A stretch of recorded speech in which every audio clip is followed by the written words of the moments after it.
Hey, Wide Awake family. If you see this, it's your sign to smash that like button. Yes, you listening right now. That way YouTube shows you more amazing stories like this one. We love you all. Now enjoy the stories.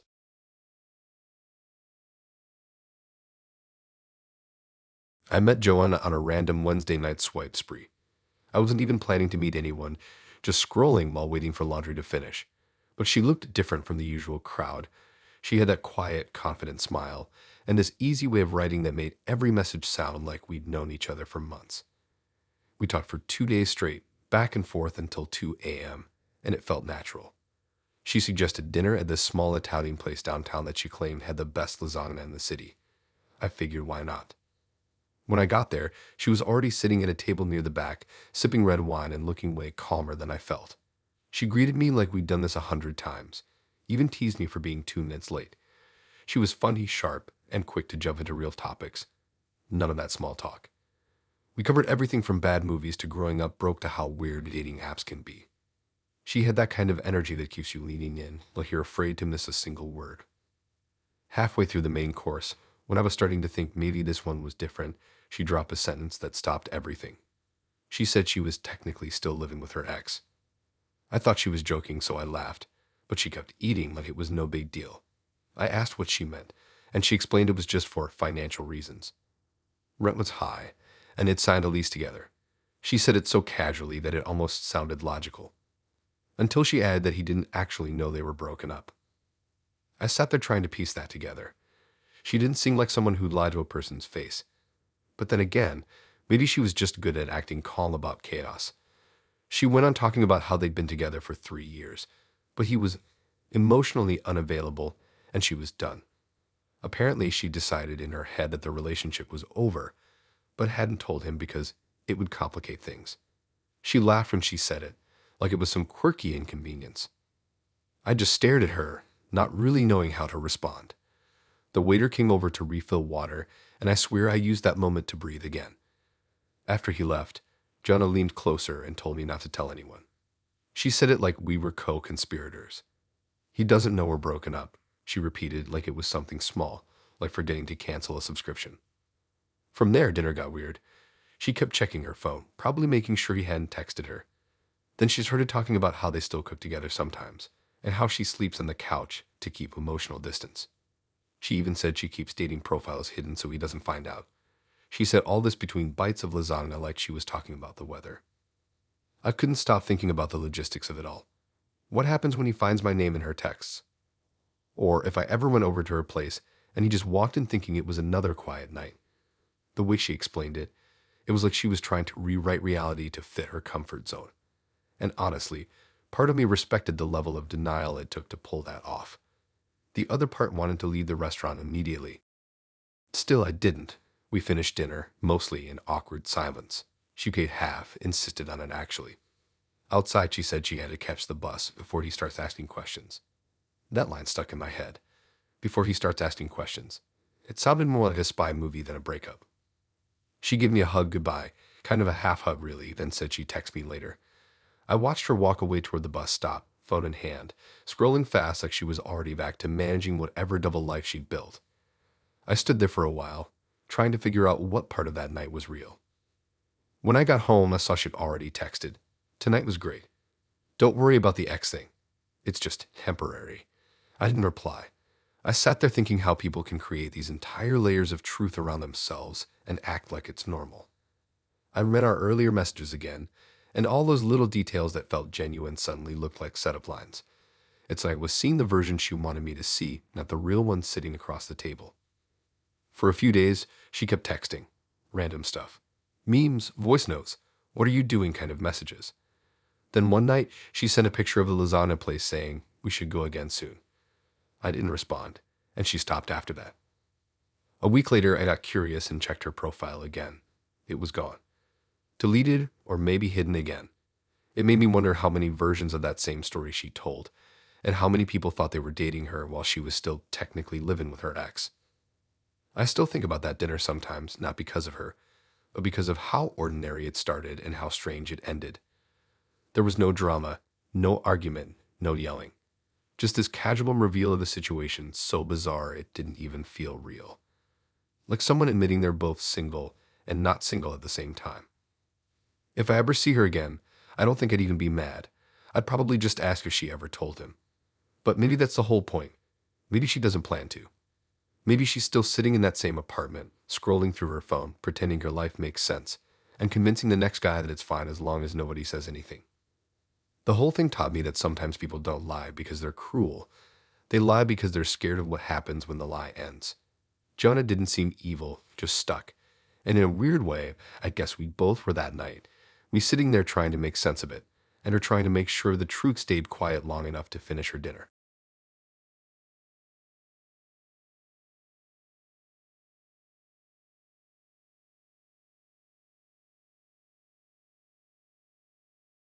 So this all started because I was trying to get out of a dating slump. I've been on a few dull dates in a row, the kind where you both pretend to laugh at each other's jokes, just so it doesn't feel like a waste of time. Then I matched with Mike. His profile looked clean and a bit too perfect. He had one of those symmetrical smiles, said he liked deep conversations and people watching, and his bio mentioned he was a grad student in psychology. I figured at least he wouldn't be boring. Our messages were short but sharp. He didn't do emojis or small talk. He asked random questions like, "Do you think people are naturally honest?" And "What do you notice first about strangers?" It was odd, but kind of interesting. I'm not used to people treating text conversations like interviews. Still, it made me curious. He asked me out to this quiet, fancy restaurant near campus that I'd never been to. When I got there, he was already seated, reading something on his phone. The first thing I noticed was how calm he looked, straight posture, hands folded, like he was in control of everything around him. He stood up, smiled, and said he was glad I came. The place was nicer than anywhere I usually go. Dim lights, the smell of wine, waiters that whispered instead of talk. He ordered for both of us right away, saying he knew the best dishes there. I didn't mind. It actually felt kind of nice that someone took initiative for once. We started talking about normal stuff at first, work, school, music. He told me he was finishing his master's and working on his dissertation about emotional behavior. He spoke in that smooth academic way that sounds practiced but natural. He said he liked studying people in real time, outside of artificial lab settings. I didn't think much of it then. About halfway through dinner, after the waiter cleared the plates, he leaned back in his chair and gave me this strange smile. It wasn't creepy exactly, just like he knew something I didn't. Then, completely out of nowhere, he told me he needed to confess something. He said this dinner wasn't really a date. It was part of an experiment for his research. At first, I thought he was joking. I even laughed a little, waiting for him to join in, but he didn't.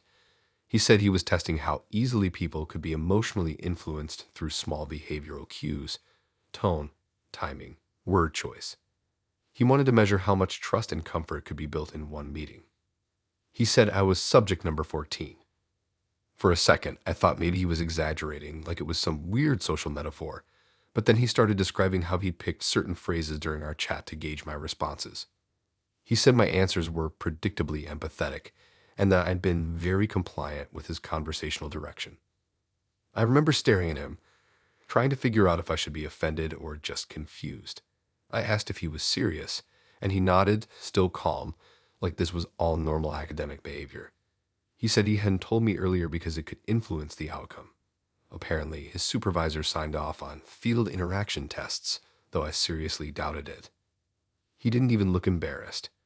He started explaining how people's emotions could be guided subtly if you mirror their speech patterns, use certain pauses, or match their posture. He said the human mind seeks connection even when it's being manipulated. He said it so casually, like he was describing how to make coffee. I didn't know what to do. Part of me wanted to walk out, but another part of me just wanted to see where this would go, so I stayed, pretending to be interested. He must have thought I was fine with it because he kept talking. He said he'd been testing his theory for months using dating apps because they offer perfect conditions for unfiltered interaction. Apparently, he recorded several conversations, with permission after the fact, he claimed, and analyzed emotional engagement levels based on message patterns. I was sitting there realizing he'd been studying me like a lab rat while I thought I was getting to know a real person. When dessert came, he picked at his food while telling me how fascinating I'd been during dinner. He said my body language had shifted 3 times, showing rising discomfort but lingering politeness. I wanted to tell him to stop, but something in the way he talked made it hard to interrupt. It was like being trapped in a polite nightmare. I finally asked if any of what he said to me was genuine. He thought about it, then said, "That's part of what I'm still trying to figure out." The worst part? He didn't sound evil, just curious, detached, like he couldn't tell the difference between caring about someone and studying them. After dessert, he thanked me for my participation and said he'd love to debrief with me later if I was interested in understanding the results. I told him I'd think about it. He offered to pay the bill, came to around $96, but I insisted we split it. He looked amused when I did, like that was another behavior worth noting. When we left the restaurant, he walked me to my car like everything was normal. Before I got in, he said, "This was really valuable. You were authentic." Then he smiled like that was a compliment. I just said goodnight and drove off. I didn't even make it halfway home before the confusion hit. The dinner replayed in my head like a scene I couldn't edit.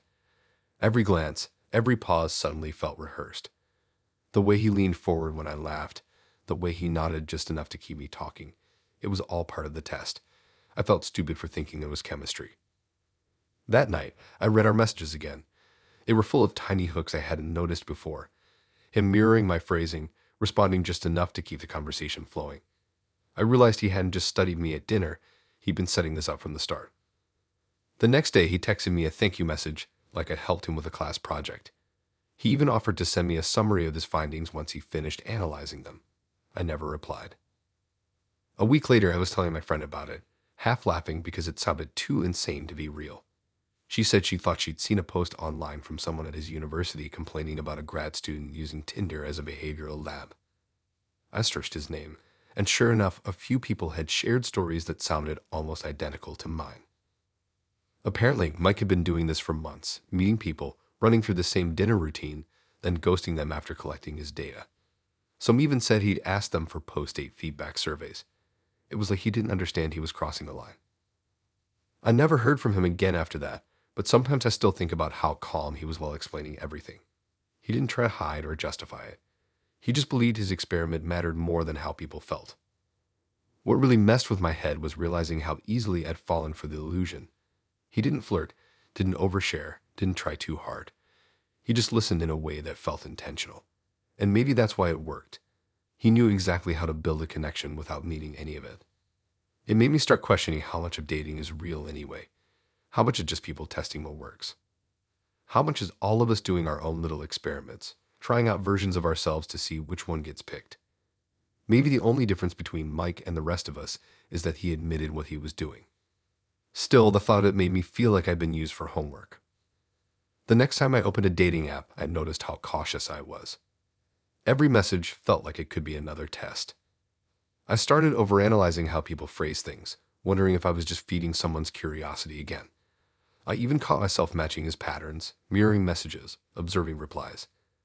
I guess that's what happens when someone turns your emotions into data. Eventually, I deleted the apps altogether. I didn't want to think about algorithms or experiments or trust levels anymore. I just wanted something that wasn't being measured. Sometimes I still picture Mike sitting somewhere with his laptop, typing up his results, maybe even using my name as a footnote. I wonder if he ever realized how messed up it was. Probably not. He'd probably say it was emotionally informative. And honestly, maybe he's still out there running his quiet little test, convincing another person they're on a date when really they're just an observation and a study he'll never finish.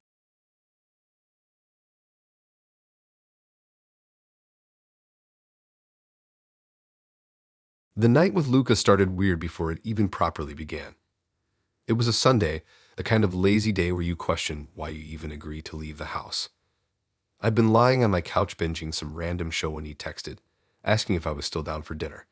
He planned it a week in advance, which already made him stand out. Most guys on dating apps can't plan past the next hour. I didn't really feel like going, but I figured, fine, I'll go, maybe it'll be decent food. Luca was one of those guys who looked too clean-cut to be real. His profile had photos that looked like they belonged in an ad. Nice lighting, perfect hair, every shirt crisp. He was 29, worked in finance, and talked a lot about family values in his bio. I thought that was just filler. We agreed to meet at this Mediterranean restaurant near the water. I got there first, and the hostess asked if I was with the reservation for 3. I told her no, it was just 2 of us, but she double-checked and said Luca had specifically booked a table for 3. I thought maybe he brought a friend by accident. Then I saw him walking toward me, smiling, waving. Next to him was this older woman in a long beige coat, holding a tote bag like she was about to attend a PM meeting. My stomach dropped before he even said a word. He came up and said, "This is my mom." I thought he was joking, but no. She shook my hand like she was interviewing me for a job. Lucas said his mom always comes on first dates because she likes to approve his choices. He said it with a laugh, but his mom didn't laugh. She looked dead serious. I was too stunned to respond, so I just smiled and followed them to the table. The restaurant was half full, quiet except for the soft background music. I sat across from Luca while his mom sat beside him, already taking charge of the menu. She didn't even look at me for the first few minutes, just told Luca what to order. When the waiter came, she ordered hummus, lamb skewers, and a bottle of water for the table. Luca just nodded like this was normal. When we finally started talking, Luca seemed perfectly fine, like he didn't notice how uncomfortable the setup was. He started asking about my job and hobbies, but every time I answered, his mom would interrupt.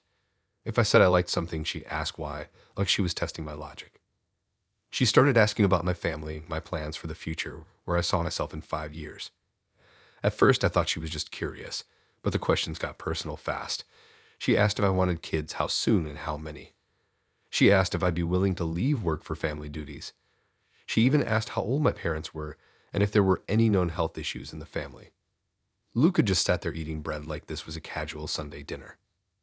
Halfway through the appetizers, she pulled out her phone and started showing me photos of their family gatherings, cousins, weddings, baby showers. She pointed out which relatives were good matches and which weren't, saying things like we like stable backgrounds and no offense, but some families just aren't compatible. At one point, she asked how much I earned per year. I laughed, thinking she was joking, but she kept waiting for an answer. Luca didn't stop her. He even said, "She's just being thorough." Thorough. That was his word for it. I wanted to leave, but the food had just arrived, and I didn't know how to do it without making a scene. So I sat there, chewing lamb skewers while Luca's mom grilled me about fertility timelines like she was my doctor. The strangest part was how normal it all felt to them. She'd pause every few minutes to give Luca small bits of advice in front of me, like, "She seems polite, but make sure she's serious about settling down." He'd nod like he was taking notes. I tried to turn the conversation toward him, asking about his job, his interests, anything that might shift the focus. But his mom answered most of the questions for him. She talked about how disciplined he was, how he doesn't waste time on unserious women, and how she'd been helping him choose someone suitable. At one point, she asked me to excuse her so she could go to the restroom. The second she left, I looked at Luca and said, "Is this normal for you?" He smiled and said, "Yeah, she likes to be involved. It's kind of a family tradition." I asked if his past dates had met her, and he said most of them didn't make it past the first meeting. I wondered why. When his mom came back, she had this small folder with her. I'm not even kidding. She said she printed something to get an idea of compatibility. Inside were 2 sheets of paper. One was a list of questions about financial goals, religion, and living situations. The other was a family questionnaire with blank spaces to fill out details about parents, siblings, and household income. She slid it across the table and said, "You can take it home if you want." I wanted to laugh, but her face was dead serious. Luca didn't even look embarrassed. Dessert came, but no one touched it. She was too busy explaining how Luca needed someone who could complement his ambition. She said she wasn't trying to scare me off, but she's had to weed out unserious girls before. She said it like she was proud of it. By the time the bill came, I already knew I'd never see him again. Luca offered to pay, but I insisted on splitting it.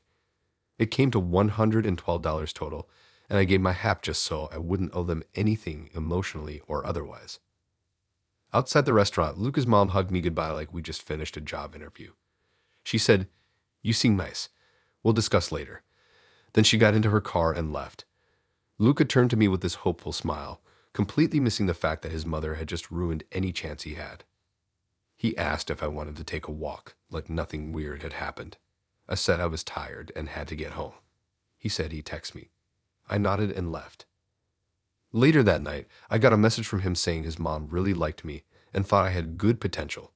He added a smiley face like it was supposed to make me feel better. I didn't reply. The next day, I got another message, this time from his mom. I had no idea how she got my number. She said she wanted to follow up about the questionnaire and asked if I had time to discuss my answers on a call. That was when I blocked both of them. A week later, I ran into someone who actually knew Luca from work. When I mentioned what happened, they laughed and said he brought his mom on every date since he started using apps. Apparently, she believed no woman would understand his heart unless she saw them herself.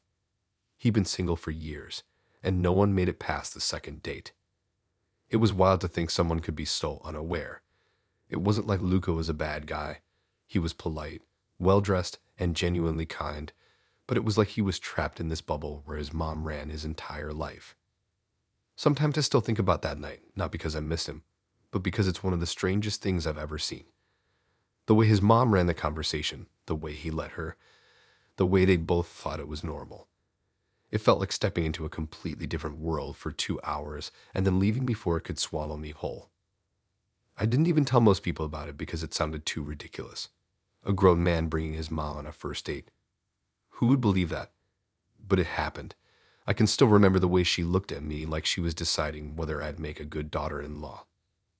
I guess in her mind she was doing him a favor. Maybe she really believed she was helping. But to me, it just felt like sitting through a job interview for a position I never applied for. And honestly, if that's what dating him would have been like, having to impress his mom before even getting to know him, then I'm glad I left when I did.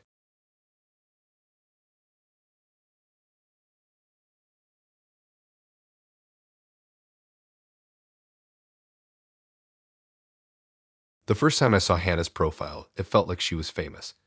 Every picture looked professionally done. Perfect lighting, coordinated outfits, captions that sounded like quotes.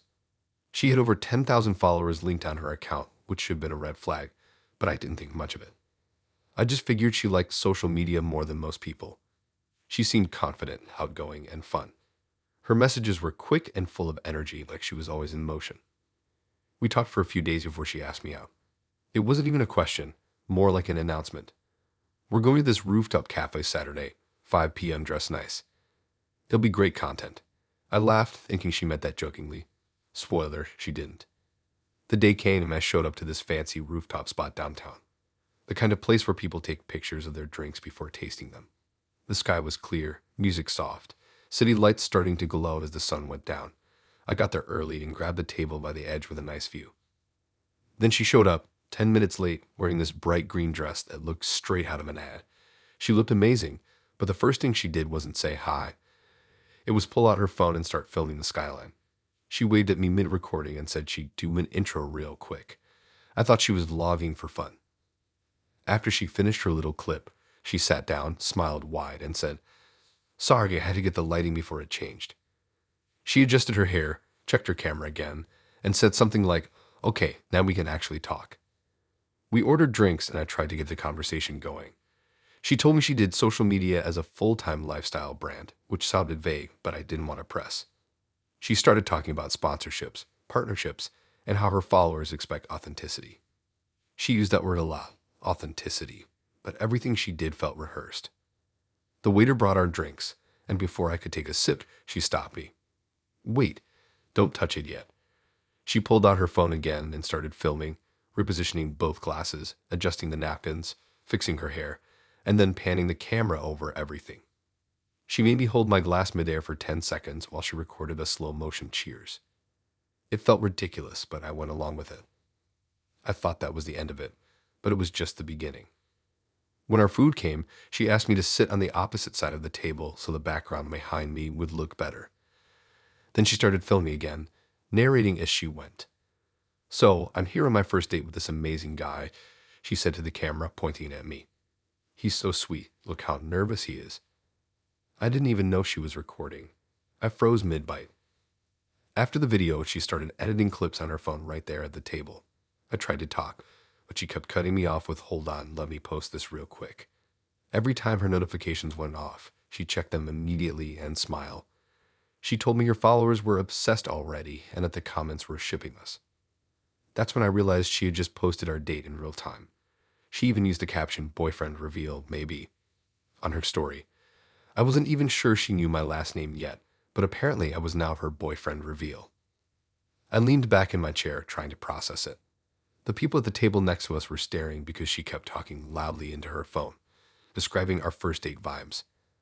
I started to feel like an extra in someone else's movie. When she finally put her phone down for longer than a minute, I asked if she ever got tired of recording everything. She said no, because life is content. She said if you don't share it, it's like it never happened. That line stuck in my head the whole night. Halfway through dinner, she excused herself to freshen up, but what she really did was stand by the balcony and film another clip. I could hear her saying, "Okay, so update, dinner's going amazing. He's actually super cute in person." She didn't even whisper. People were watching. When she came back, she asked if I wanted to film something together for the feed. I said I wasn't comfortable being on camera like that. She pouted for a second, then shrugged and said, "That's okay, I can just blur your face." She said it like it was a completely normal compromise. After dessert, she pulled out her phone again, took one last shot of the table, and said she needed to upload a recap before we left because posting late kills engagement. So she sat there typing for a full 10 minutes while I finished my drink. She even asked what I thought would be a good caption. I said, "How about he survived the night?" She laughed, but didn't use it. When we left the restaurant, she suggested we walk for a bit for aesthetic background footage. I said sure, mostly because I wanted to make sure she got home safely. But halfway through the walk, she was still filming, turning to me every few steps, saying things like, "Okay, look at me for a sec, pretend you're saying something funny." I started to feel like she didn't even see me as a person, just part of her feed. I tried to steer the conversation toward normal stuff, music, movies, anything, but every answer came back to content. Even when I mentioned my job, she asked if I could help her design a logo for her merch. When we got to her car, she did one last clip, or saying goodbye to me while smiling at the camera. She ended it with, "Stay tuned, you guys. You might see more of him soon." Then she winked at her phone, not at me. She hugged me quickly, said she'd tag me if she posted, and drove off. I got home that night and checked my phone. She tagged me already. The post had thousands of views in under an hour, with comments like, "He's adorable," and "You guys look perfect together."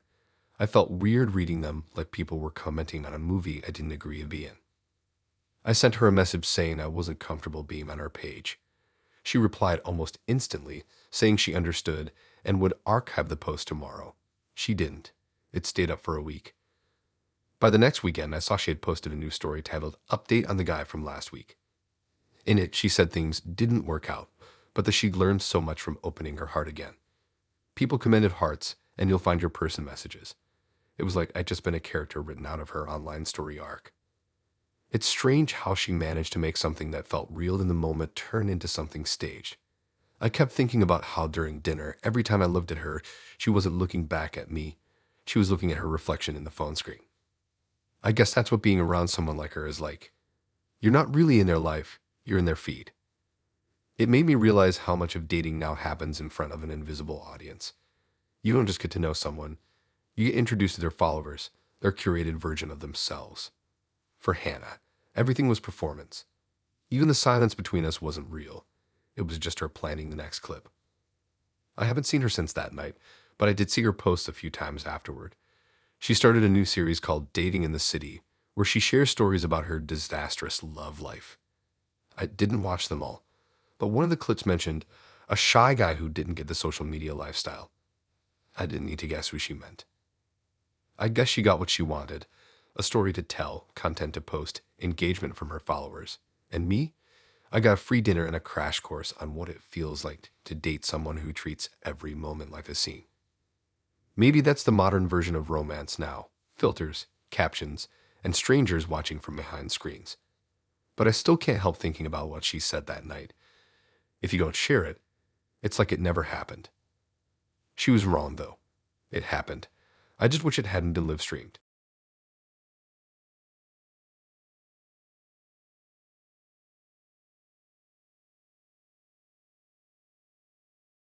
I met Jaden on a slow weekday afternoon when I should have been working but wasn't.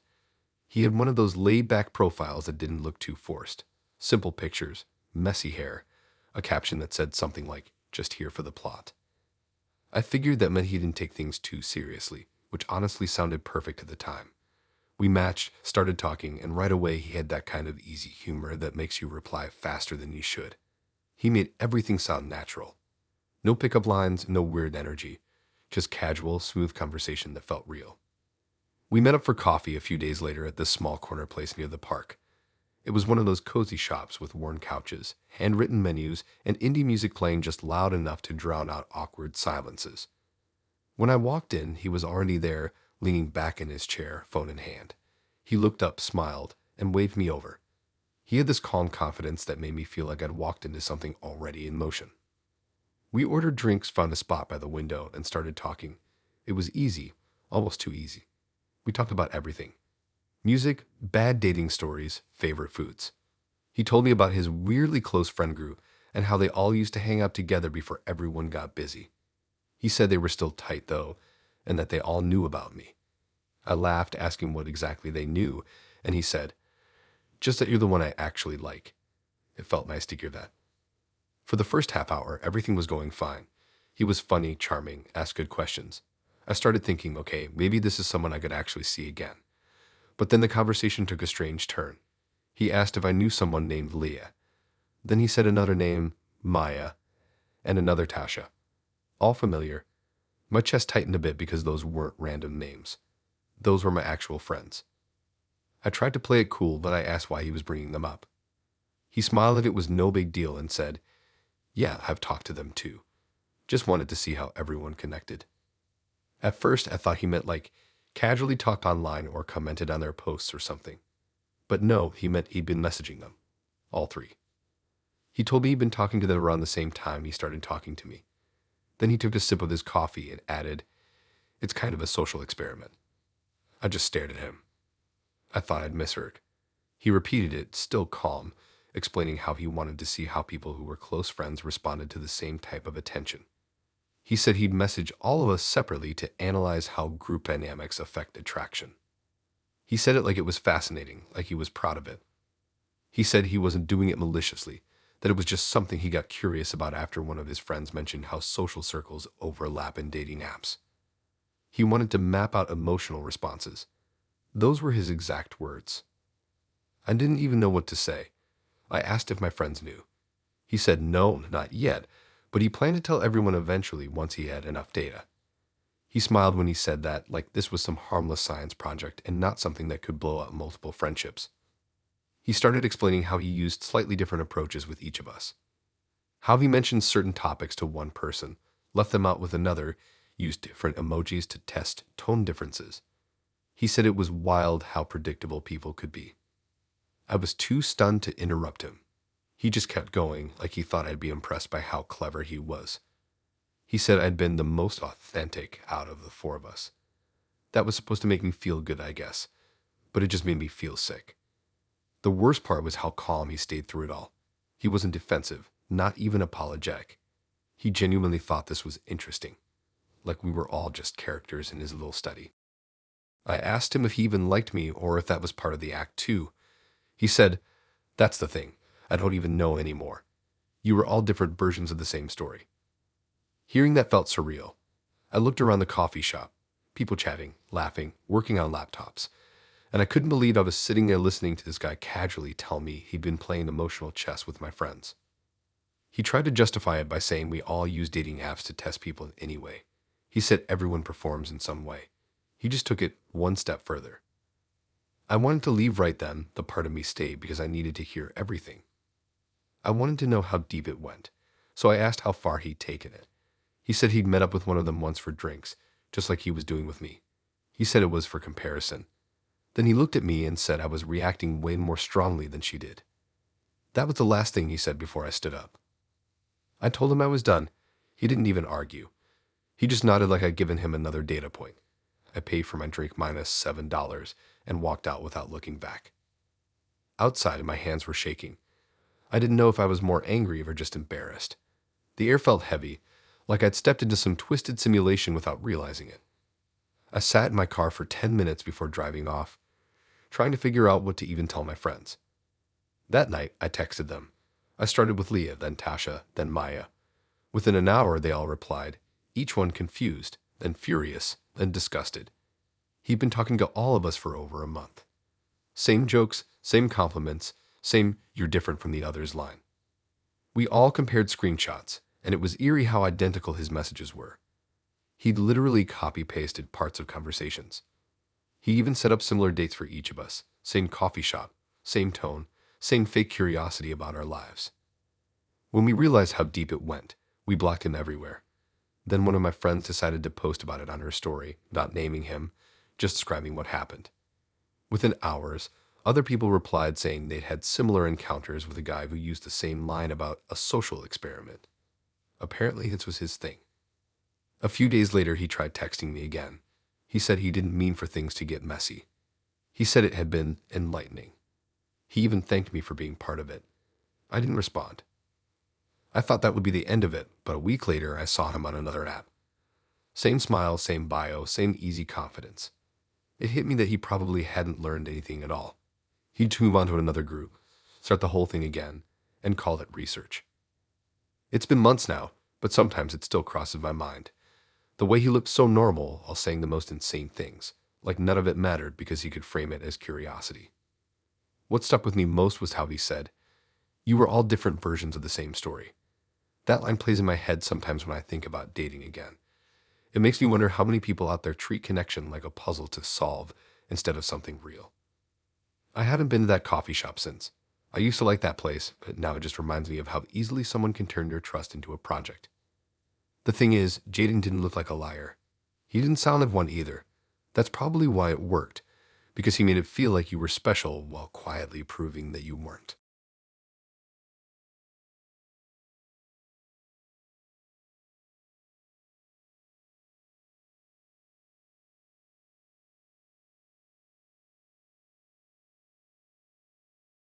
I met Olivia on a Sunday morning of all times. I wasn't even supposed to be on the app. I'd been sitting in a laundromat waiting for my clothes to dry, just scrolling to kill time. Her profile popped up with this clean, minimal setup. One photo of her standing in front of a city skyline, another of her holding a coffee cup, and a short line underneath that said, "I plan ahead." That was it. Simple. But something about that "I plan ahead" stuck out. I thought it was just a quirky way of saying she was organized. We matched, and she messaged me first. Her opener wasn't flirty, it was straight to the point. "What's your 5-year plan?" I thought it was a joke, so I replied with something dumb like, "Hopefully still alive and not broke." She didn't laugh. She said, "That's not a plan, that's survival." I almost unmatched her right there, but there was something weirdly bold about how serious she was, so I kept talking. She told me she worked in finance and believed in strategic relationships. It sounded intense, but the way she worded it made it seem like she just wanted stability. She said she wasn't into games, didn't party much, and valued people who had direction. Honestly, after dealing with enough chaotic dates, I thought maybe that wasn't such a bad thing. We agreed to meet for dinner on Friday. She picked the place, some upscale restaurant downtown with a name I couldn't pronounce.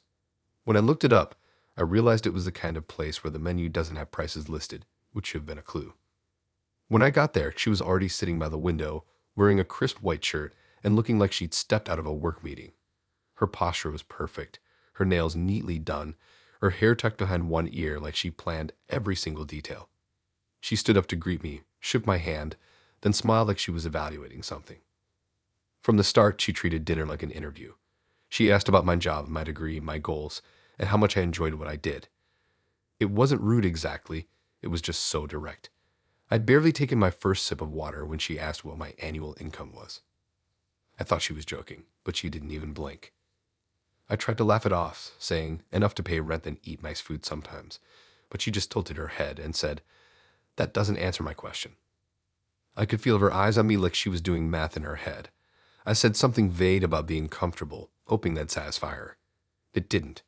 She smiled politely and said she appreciated financial transparency. Then she said she only dates people who can sustain a shared future comfortably. She wasn't even pretending to care about chemistry. It was all business. When the waiter came, she ordered a bottle of wine that cost $88 and didn't even ask if that was okay. I just nodded because at that point, I was too stunned to object. She continued talking about how financial compatibility mattered more than emotional compatibility because love fades but security doesn't. Halfway through dinner, she leaned in a little and said she wanted to make sure we were on the same page before things went further. I had no idea what she meant by further. We hadn't even finished our main course. Then she said she needed to see my tax returns. I thought she was joking again. She wasn't. She said she'd learned her lesson from past relationships where people pretended to be successful and that verifying income upfront saves emotional energy later. I asked if she was serious and she said absolutely, as she brought her own financial statements too, so things could be mutually transparent. She actually pulled a small folder out of her purse. Inside were printed pay stubs, bank statements, and a summary of her investment portfolio. She slid it across the table like it was part of a contract negotiation. I didn't even touch it. I just sat there staring at it while she took a sip of wine and said, "I believe in efficiency." I told her I wasn't comfortable showing something like that. She didn't get mad, but she looked disappointed, like I'd failed an exam. She said, "That's fine. It just means we're probably not compatible long term." The waiter brought our food, some kind of pasta I couldn't pronounce, and she started talking about her timeline.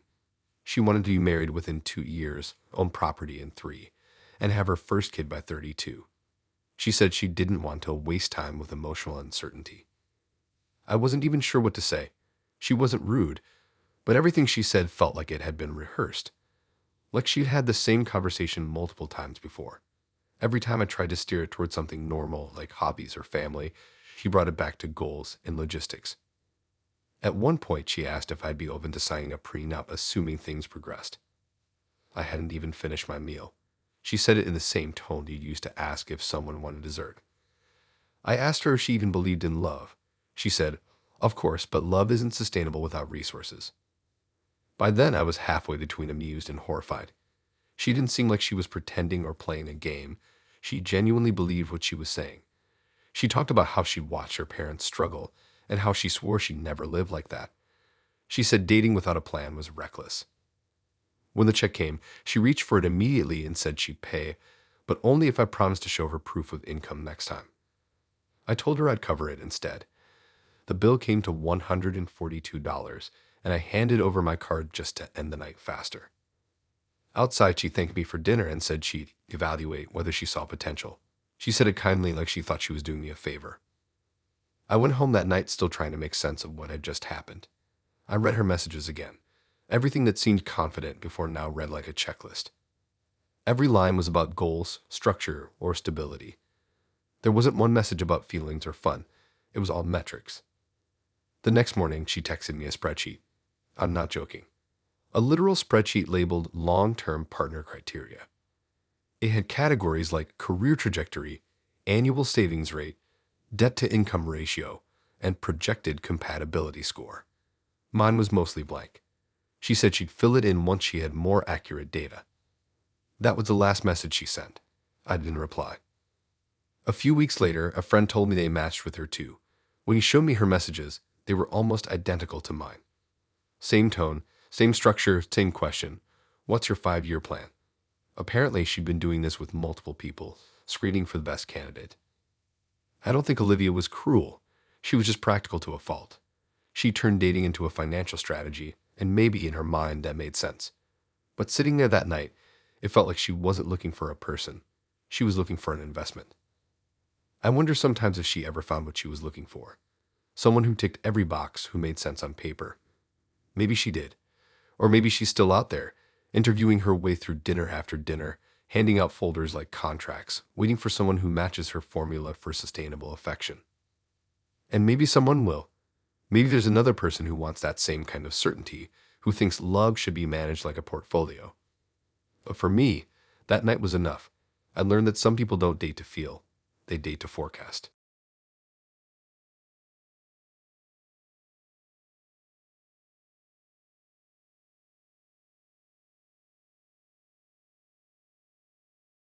I wasn't even supposed to meet Habib.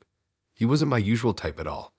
I'd only swiped right because my friend dared me to go out with someone completely outside of my pattern. His pictures were simple, smiling in one, standing by a car in another, and holding a cup of coffee in the last. Nothing flashy. His bio said, "Looking for real connection, no games." After a few days of dry swiping, that line actually felt refreshing.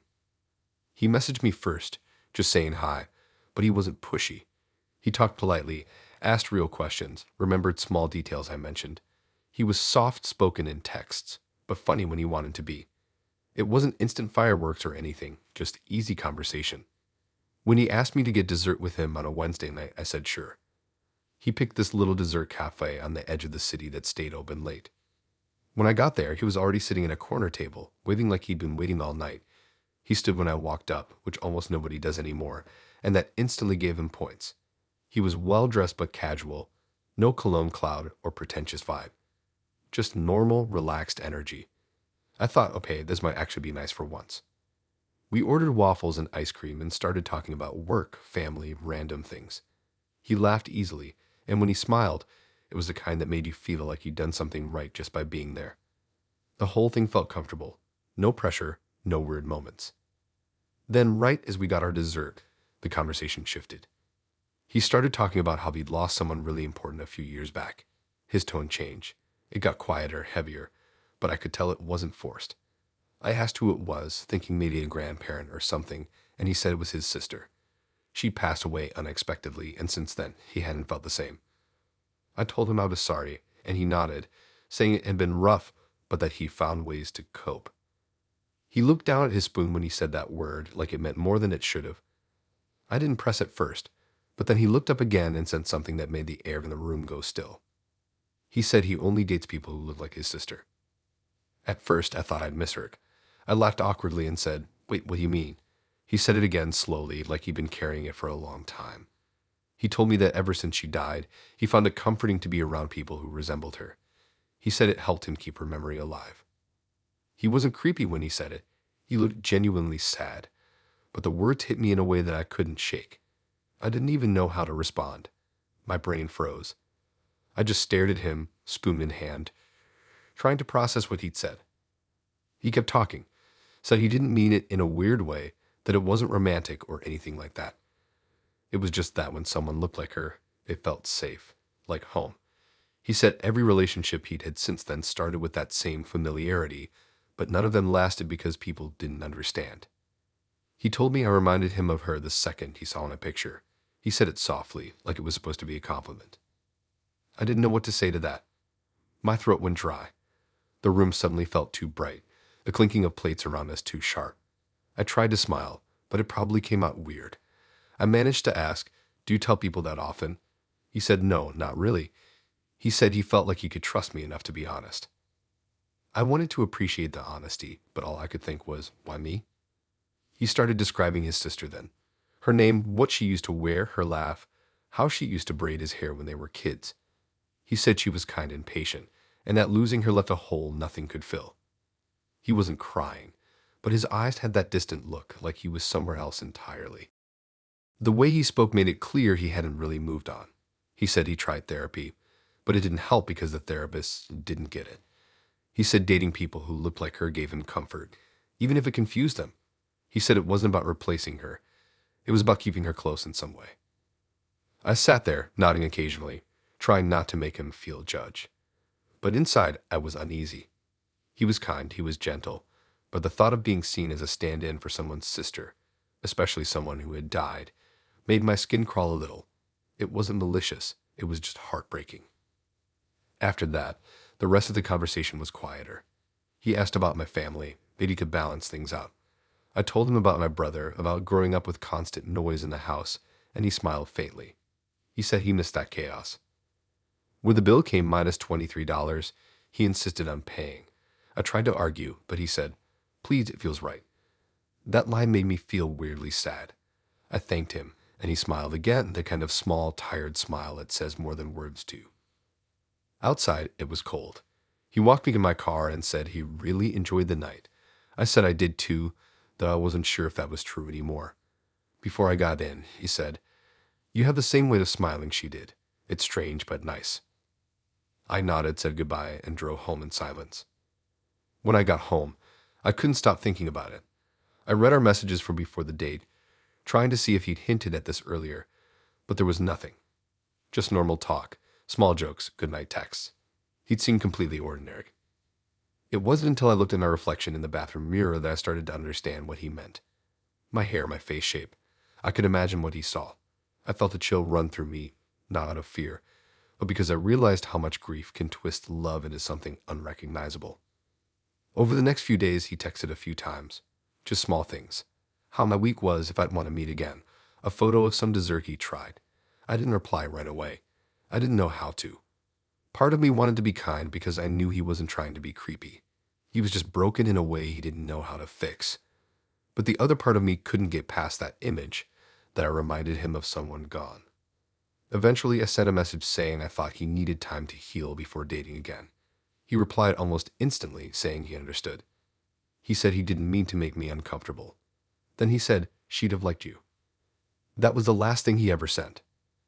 A few weeks later, I saw his profile again and still up. Same photos, same smile. It made me wonder how many other people he'd met, how many times he tried to recreate that same comfort with different faces. Maybe he couldn't help it. Maybe that's the only way he knew how to feel connected anymore. Sometimes I think about how fragile people can be under all the normal conversation, all the polite smiles. How easily pain hides behind small talk. Abid didn't seem dangerous. He just seemed lost, like he built a world around a memory and couldn't find his way out of it. I still feel a strange mix of pity and unease when I think about him. It's hard to explain. It wasn't a bad date, not in the usual sense. No yelling, no red flags flashing in neon, just quiet sadness wrapped in politeness. He probably still goes on dates like that, still finds people who remind him of her, still searching for something he'll never actually find. And I guess that's the saddest part. He's not looking for love. He's just looking for her ghost.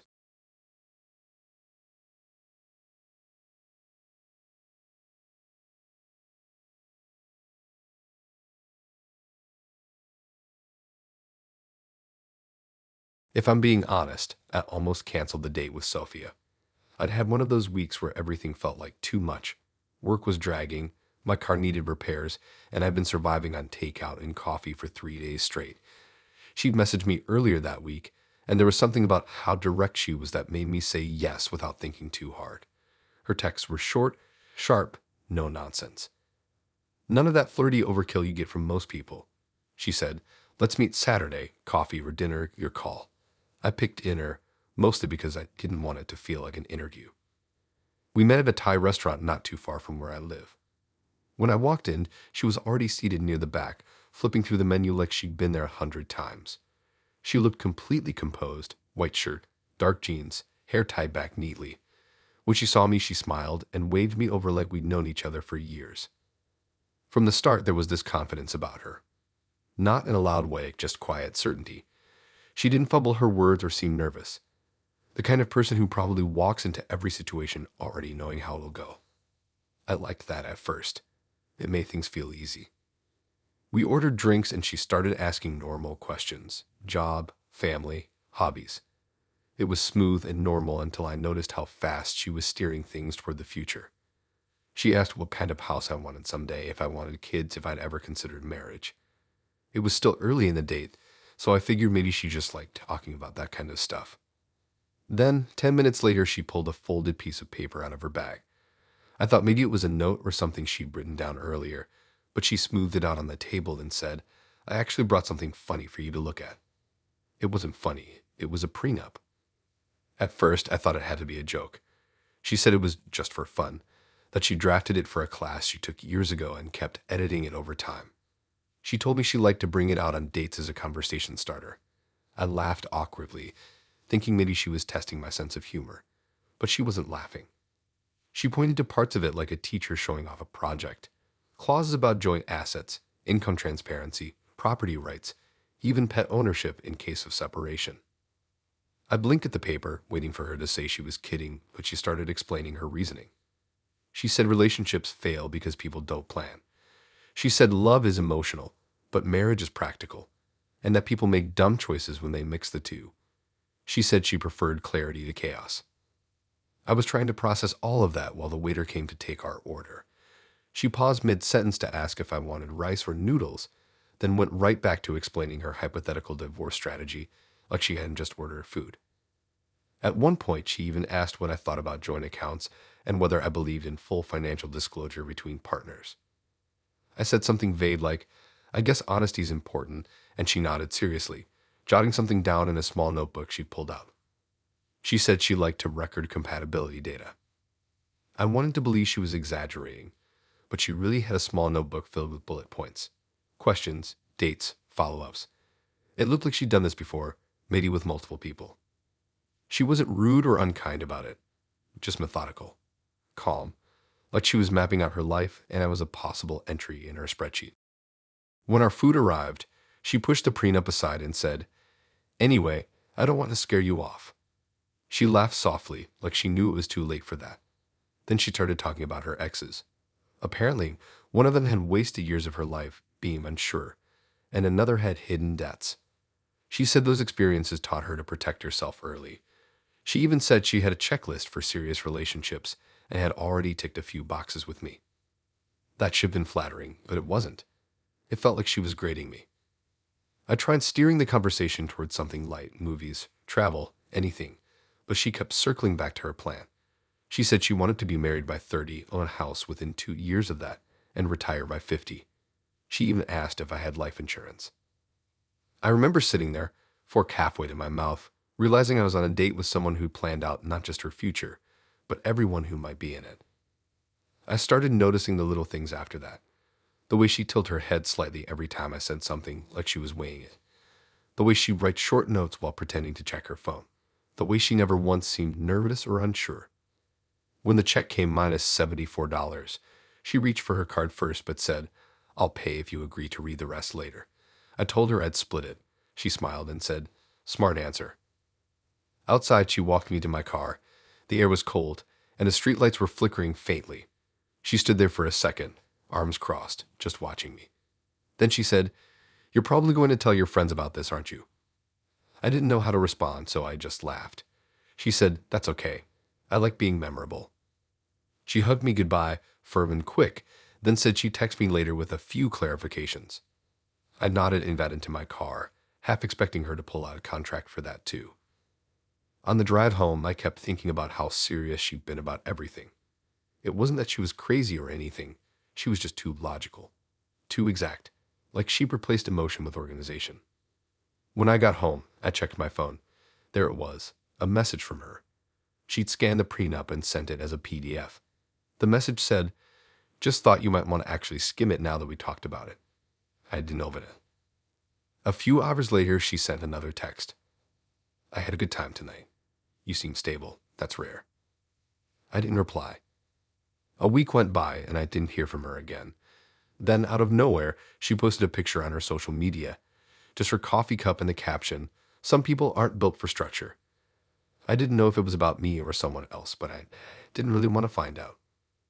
Sometimes, I think about how calm she was through the whole thing. No awkwardness, no nerves, no small talk filler. Just pure strategy. It's weirdly impressive in its own way, how certain she was about her future. I don't think she meant harm by it. She probably just didn't realize how cold it all sounded. Maybe someone out there will find comfort in that kind of predictability, someone who wants to sign contracts before falling in love, who finds security in structure. I guess for some people, love has to make logical sense before it feels real. For me, though, that night taught me that too much planning can kill the spark before it even starts. You can't schedule connection, no matter how many pages you print or boxes you tick. Still, I'll never forget how she looked across that table, confident and calm, sliding a prenup between 2 plates of food like it was just another step in the process. It wasn't the worst date I've ever had, but it was definitely the most organized one.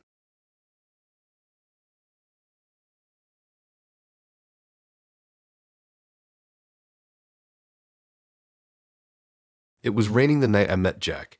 Not that cinematic kind of rain either, the annoying misty drizzle that soaks your clothes but never gives you an excuse to use an umbrella. I'd been late getting out of work, tired, hungry, and seconds from canceling. But I already rescheduled twice, and it felt rude to bail again.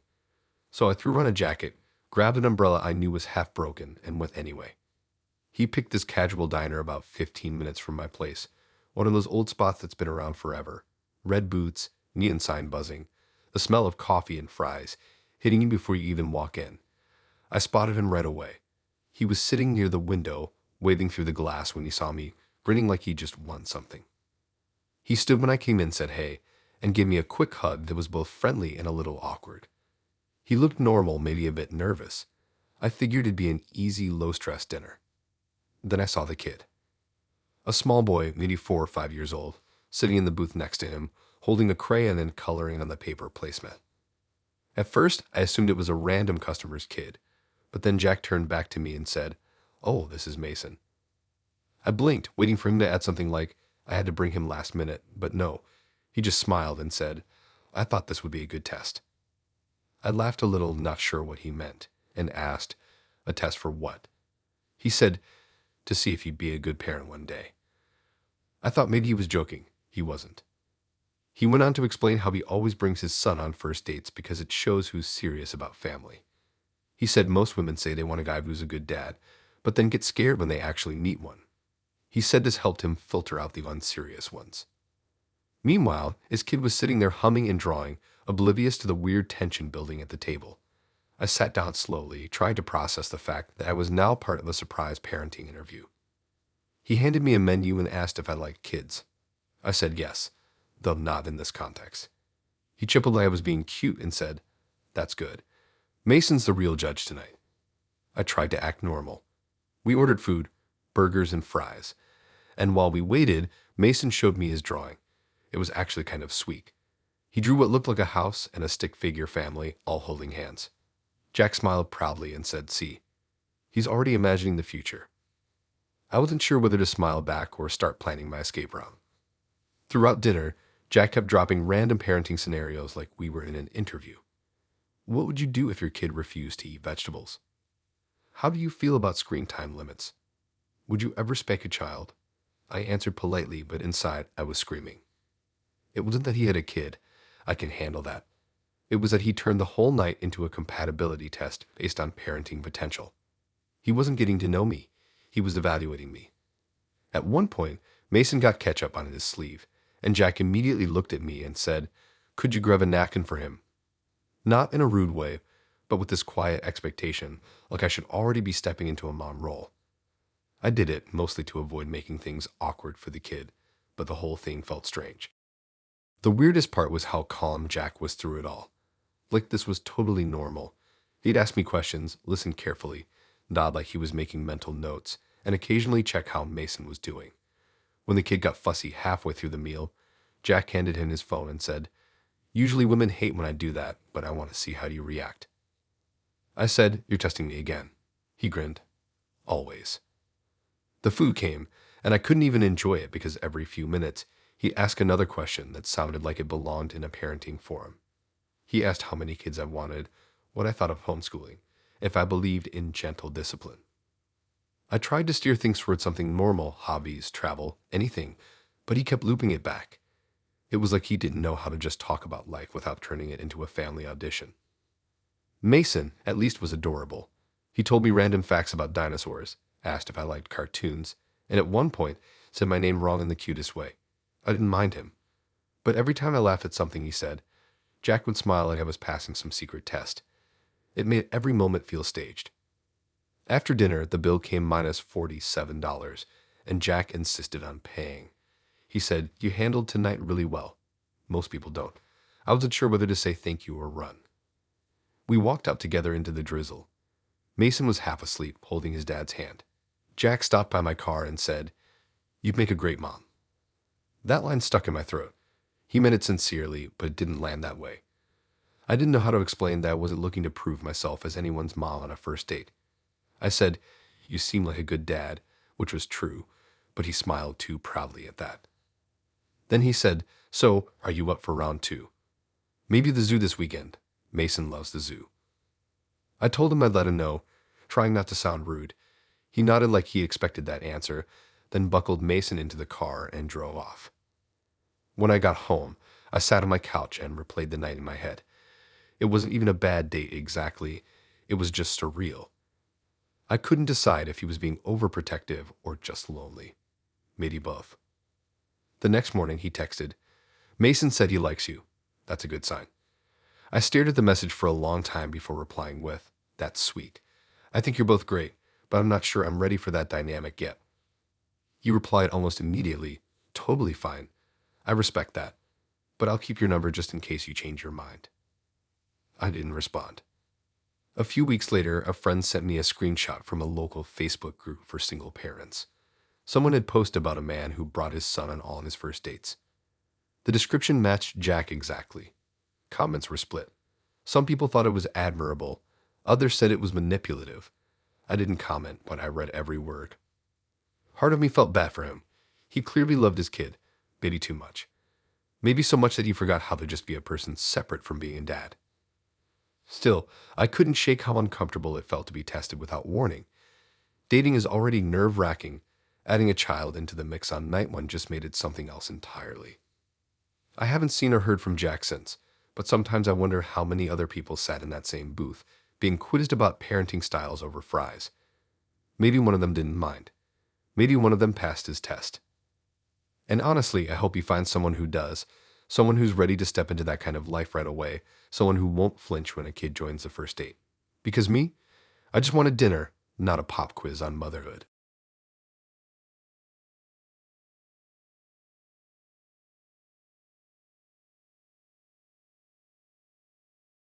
I met Megan during one of those random stretches when I was just saying yes to everything.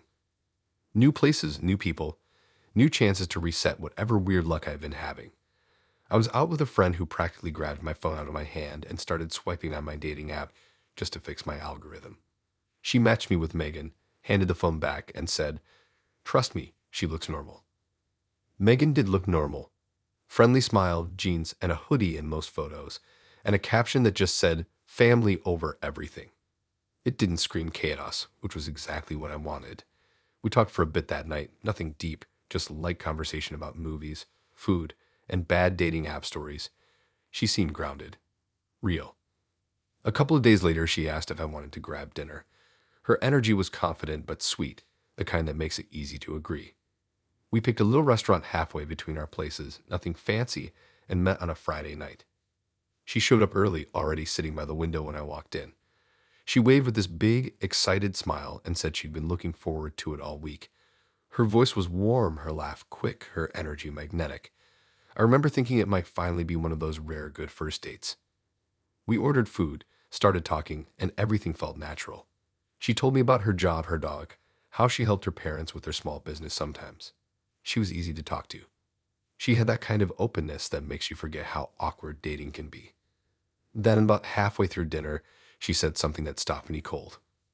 She mentioned, completely casually, that her parents were so excited to meet me. I blinked and asked, "Wait, what do you mean?" She smiled, took a sip of her drink, and said, "Oh, I told them about us. They're thrilled." I frowned a little.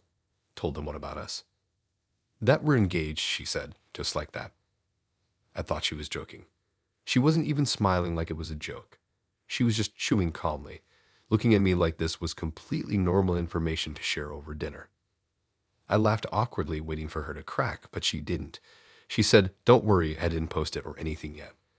I wanted to see how you feel about announcing it next week." For a full 5 seconds, I just sat there staring at her, fork in hand, trying to figure out if I'd been tricked into some kind of prank show. But no one was filming us, and she was dead serious. I said, "We've known each other for what, 3 days?" She shrugged and said, "Sometimes you just know." Then she pulled out her phone, unlocked it, and started showing me screenshots of her family group chat. Her parents had already congratulated her. Her aunt had sent heart emojis. Her sister said, "Finally." Apparently, Megan had already told her entire family that she met someone special and that we gotten engaged quickly because we didn't want to waste time. I didn't even know how to respond. My heart was racing, but she looked completely calm. I tried to play it off, asking if maybe she was joking or exaggerating to them. She shook her head and said, "No, I meant it. I don't play games." Then she added, "My mom already added you to the group chat, by the way. You'll get the notifications soon." I pulled out my phone in disbelief, and sure enough, there it was. A group chat invitation from a number I didn't recognize, with her family name as the title. I clicked it, and my screen filled with messages. "Welcome to the family. Can't wait to meet you, son. Dinner next Sunday?" It felt like the air got sucked out of the room. I told her as calmly as I could that I thought she might be moving a little fast. She tilted her head and said, "You think so?" in this sweet, genuinely confused tone. She explained that when she knows what she wants, she doesn't hesitate. She said her last relationship failed because she waited too long to make it serious, and she wasn't going to repeat that mistake. I asked if she actually believed we were engaged. She said, yes, unless you tell me otherwise. But I'd be really disappointed if you did. The weird part was, she didn't seem unstable. She wasn't ranting or emotional. She was calm, almost professional about it, like this was all just a practical next step. After that, she started telling me how her family already started planning a small dinner to celebrate. Her mom wanted to make lasagna, her dad wanted to open a bottle of wine, and her aunt had offered to bring dessert. She even mentioned a specific date they'd picked. I sat there staring at my plate, trying to decide if I should get up and leave or just let her finish her speech. I ended up staying, mostly because I didn't want to embarrass her in public. When the check came minus $62, she insisted on splitting it. She even joked, we should start practicing sharing expenses anyway. Outside, it was quiet. She looked up at me smiling and said she'd send me the family dinner details later. Then she hugged me tight and whispered, I'm really glad we found each other. I got in my car, sat there for a few minutes, and just tried to process what had happened. My phone buzzed again. Another message from the group chat. Her mom had sent a photo of a heart-shaped cake with a caption, can't wait to meet him. I didn't respond. I just drove home in silence. The next morning, she texted me good morning like nothing strange had happened. She sent a picture of her coffee and said she couldn't stop smiling about us.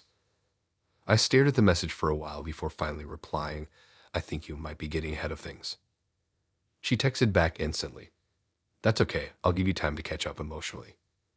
That was the last straw. I told her as gently as possible that I thought we should stop seeing each other. I said she seemed great, but that it was moving too fast. She didn't argue. She just sent back, if it's meant to be, you'll come back. Then she removed me from the group chat. A few days later, my friend texted me a screenshot of a Facebook post Megan had made. It was a long message about how some people aren't ready for real commitment and how she was learning to trust God's timing. The comments were full of support, people telling her she deserved better. I didn't say anything. I just stared at it, half creeped out, half relieved. I don't think Megan was crazy. I think she was just desperate for something solid. Maybe her last breakup broke her sense of pacing, or maybe her family's constant pressure pushed her over the edge. Either way, she didn't see me as a person. She saw me as a placeholder for a dream she'd already built in her head. And honestly, that's what made it so unsettling. She wasn't joking, and she wasn't delusional in an obvious way. She was just convinced we were supposed to happen, and in her mind, that was enough. Sometimes I still think about her family's messages, the way they welcomed me without question, how happy they seemed. It's kind of sad, actually. They were ready to believe the story, too. I hope Megan finds someone who moves at her pace someday. Someone who wants to be part of that family chat without freaking out. Someone who looks at her and thinks, yeah, I could build a life with this woman right now. But for me, that night taught me something simple. Never underestimate how fast people can rewrite reality when they want something badly enough.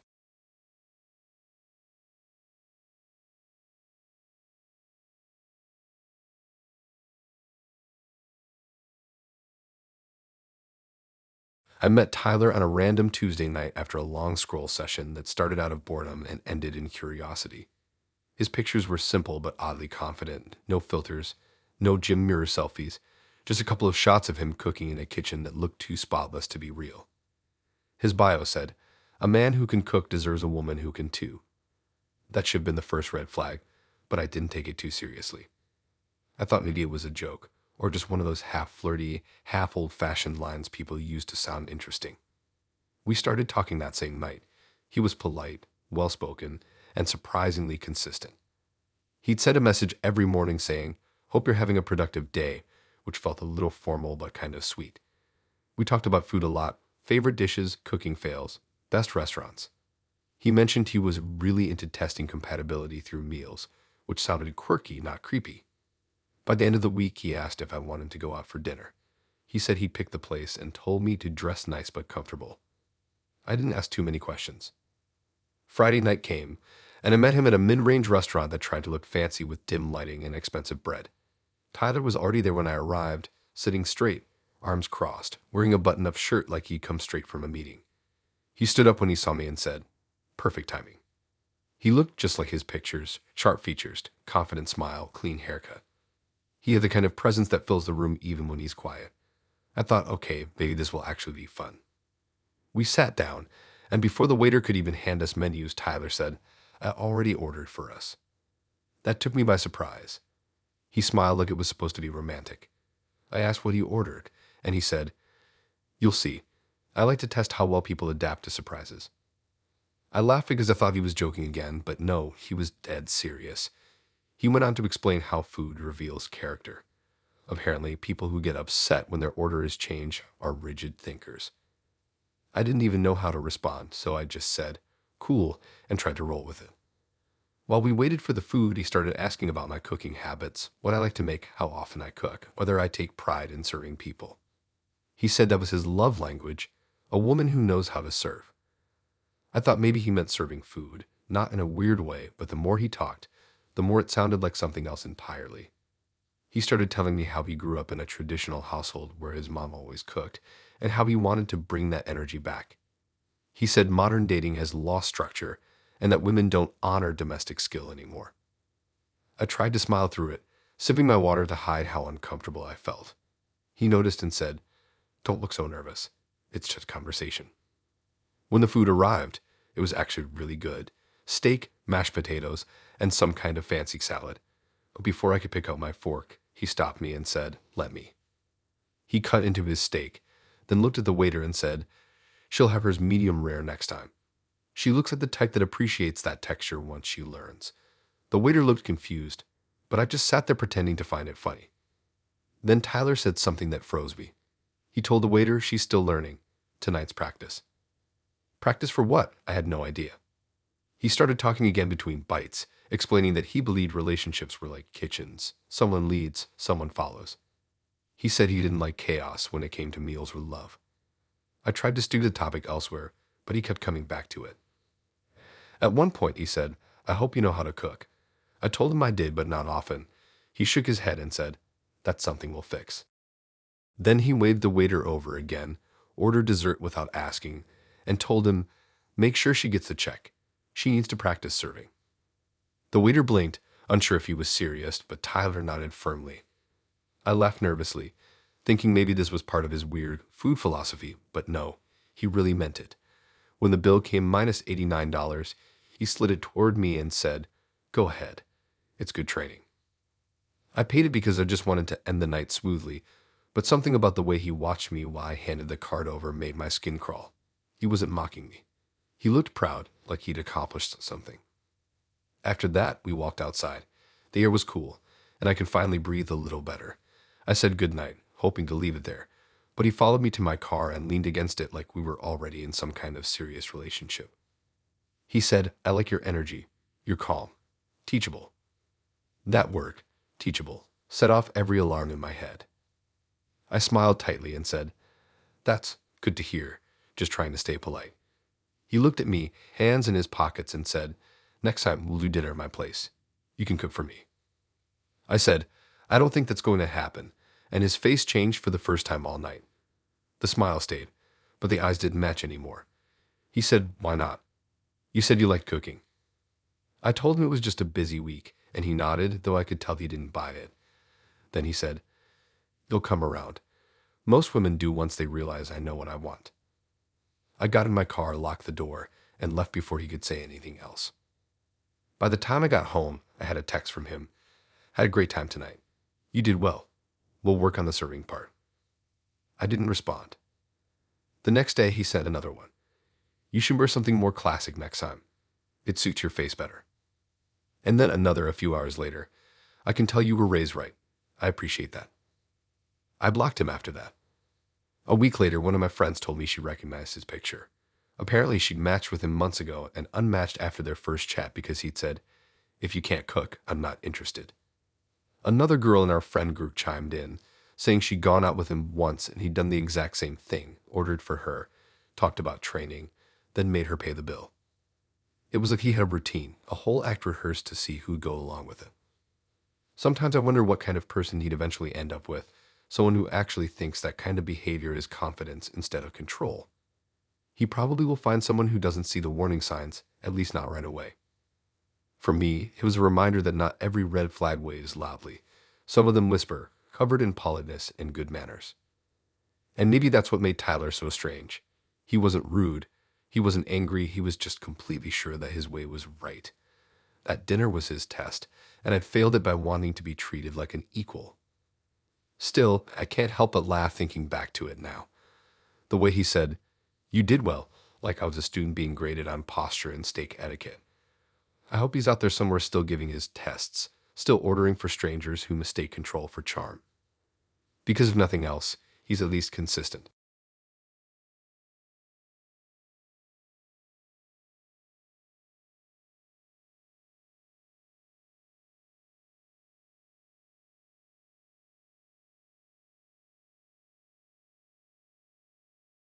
I met Grace because I was bored on a Wednesday night and couldn't sleep. It was one of those restless nights where your brain just won't shut off, so you end up scrolling through dating apps even though you know you shouldn't. I wasn't expecting much, just killing time. Her profile popped up after a few swipes, and she looked normal. Pretty, but not in that perfectly curated way. Her bio said something like, "I like long drives and honesty," which sounded basic but genuine. I swiped right. She matched instantly, and within a minute, she'd already sent a message. She was confident, funny, quick with her replies. We talked about food, about work, about how weird it is that people ghost for no reason. She said she hated games and appreciated people who were straightforward. That was fine by me. We talked for 3 days before she suggested coffee on Sunday. It felt casual, low effort. I said yes. The cafe she picked was this quiet little place I had been to once before, tucked between a thrift store and a flower shop. I got there early, grabbed a seat near the window, and waited. When she walked in, she looked exactly like her pictures. Jeans, sweatshirt, hair tied up. No unnecessary drama. She smiled when she saw me, came over, and said, "You're taller than I expected." That broke the ice fast. At first, everything felt normal. We ordered drinks, sat down, talked about work and random stuff. She had this habit of making strong eye contact when she spoke, steady like she was studying your face for meeting. I noticed she already knew small details I hadn't mentioned. She said something about how my neighborhood looked nice, which was weird because I'd never told her where I live. I brushed it off, thinking maybe she mixed me up with someone else or saw a clue on my profile. But later she said she liked the way my porch looked with the yellow light on. That's when my stomach dropped. I tried to stay calm and said, "Wait, how do you know what my porch looks like?" She smiled, a little embarrassed, and said, "Oh, don't freak out. I just drove by once. I wanted to make sure you actually live where you said you do." I stared at her, trying to decide if she was serious. She was. She took a sip of her coffee like it was no big deal and said, "You'd be surprised how many people lie about stuff online. I've had guys pretend they live in nicer areas or say they work jobs they don't have. I just wanted to verify." I didn't even know how to respond. I managed to say, "You could just asked," but she shrugged and said, "People lie when they know you're checking. Actions say more." For a minute, I just sat there processing that this woman had apparently gone out of her way to look up my address and drive by my house before we even met. She wasn't ashamed either. She was calm, even proud of her research. She started explaining how she found it. She said she used public records and social media to confirm my identity. She checked my LinkedIn, my Instagram, and even found my voter registration listing. She said she didn't want to waste time on someone who wasn't real. I tried to make a joke to lighten the mood, something like, "So I passed your background check." She smiled and said, "Barely. You don't post much, which is suspicious." It was surreal. She wasn't angry or obsessive in the way movies make stalker behavior look. She was calm, articulate, and completely confident that what she'd done was reasonable. After that, the rest of the conversation got awkward fast. I couldn't stop thinking about how she'd seen where I live. Every time she mentioned something about trust or honesty, it made my skin crawl a little. Still, she kept acting like it was normal. She even asked if I wanted to go for a walk after, like nothing strange had happened. I said I had errands to run, hoping she'd take the hint. She didn't seem offended. She just said, "Okay, but you should text me when you get home so I know you made it safely." That line hit different after what she told me. When I got home, I didn't text her, but an hour later she texted me first, "You got home fine, right? Lights are still on." That was when I realized she hadn't just driven by once. She'd been by recently. I felt my chest tighten. I texted back, "Yeah, all good," just to de-escalate, And she replied, "Good. You should really fix that loose railing by your steps, though. Looks risky." That's when I knew for sure she'd been there again. I hadn't even noticed the railing myself until a week earlier when it started wobbling. I didn't reply after that. I just turned off the lights and sat in the dark, staring at my phone, half expecting another message. Nothing came that night. The next morning, she texted again. Normal stuff this time. "Good morning, hope you slept okay. What are your plans today?" Like nothing was wrong. I didn't respond. A few hours later, she sent another. "Sorry if I came on too strong yesterday. I just like knowing whom I'm dealing with." I left that one on read. That night, I got a notification that someone had liked one of my old photos on Instagram, a post from almost a year ago. It was her. She was clearly scrolling through my history. The next morning, I blocked her. For a few days, it was quiet.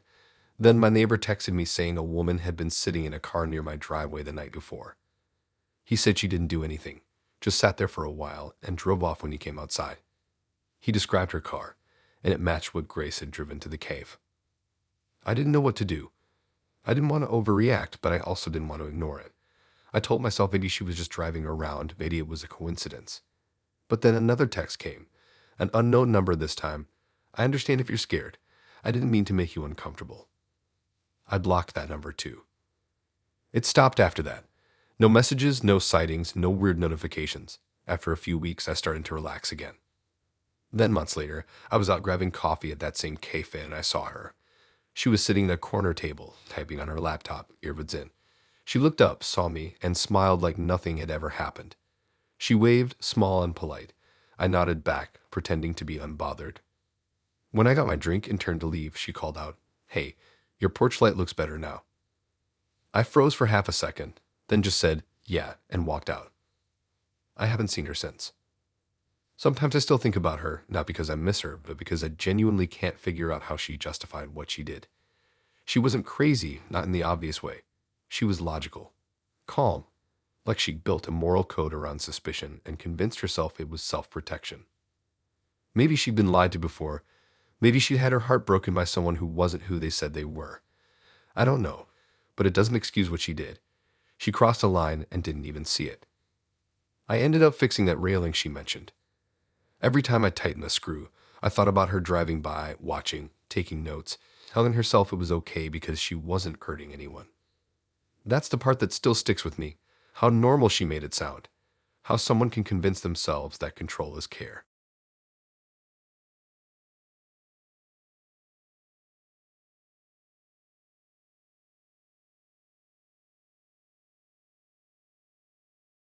I wasn't even planning to go out that night. I just finished a long shift, the kind that drains you to the point where even microwaving food feels like effort. I was about to order takeout when Ram texted. We matched the week before, exchanged a few messages, and he'd seemed normal enough, smart, chill, a little flirty, but not annoying. He said he just closed on a deal for his startup and wanted to celebrate Lauki. He asked if I wanted to grab dinner. I figured sure, why not? He picked a place downtown, one of those trendy spots where the lighting is too dim to read the menu and every cocktail sounds like it was invented by a poet. When I walked in, he was already at the bar on his phone. He looked up, smiled, and waved me over. He was well-dressed, clean-cut, black blazer, casual confidence. The kind of guy who gives off that quiet, I have my life together energy. From the moment we sat down, he had this smooth way of talking that made you feel like you were part of something bigger than just a date. He asked questions that felt thoughtful, complimented in a way that didn't sound rehearsed, and spoke with this enthusiasm that made the whole room fade a little. The first half of dinner was genuinely fun. We joked about bad app matches, talked about travel, shared food recommendations. I found out he ran a small tech startup that was apparently growing fast. He talked about long nights coding, investors, and something about building from scratch. He had the kind of passion that made you want to believe him. But as dinner went on, his tone started to shift. The conversation slowly turned from fun to promotional, like he'd switched from date mode to business pitch mode. He started explaining his company in detail, how it was going to disrupt the market, how he just needed the right backers, and how he could tell I had an entrepreneur's mindset. At first, I thought he was just oversharing about work. Then he said, "You'd actually be perfect for what I'm building." I laughed, thinking he was flirting. He wasn't. He reached into his bag, pulled out his tablet, and opened what looked like a slideshow presentation, right there at the dinner table. He said, "Okay, I know this might seem a little forward, but I think you'll appreciate the opportunity." I didn't even know what to say. He was dead serious. He started swiping through slides, graphs, charts, mission statements. It was like Shark Tank, though with pasta. He told me his company was on the verge of major expansion, and he was looking for people who believed in the vision. I just sat there blinking, waiting for the punchline. But no, he was full on pitching me. He said, "I can tell you're smart, grounded, and reliable. Exactly the kind of person I want on my team." Then, as if that wasn't enough, he added, "Plus, it'd be a good foundation for us if we started dating seriously. Building together, you know." That was the moment I realized he wasn't joking. He wasn't flirting. He was recruiting.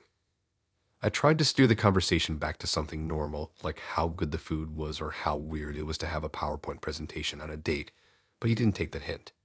He kept talking about growth projections and equity potential. Then came the kicker. He looked me dead in the eye and said, "What if, instead of a second date, we start a partnership?" I laughed because it sounded like a line out of a sitcom.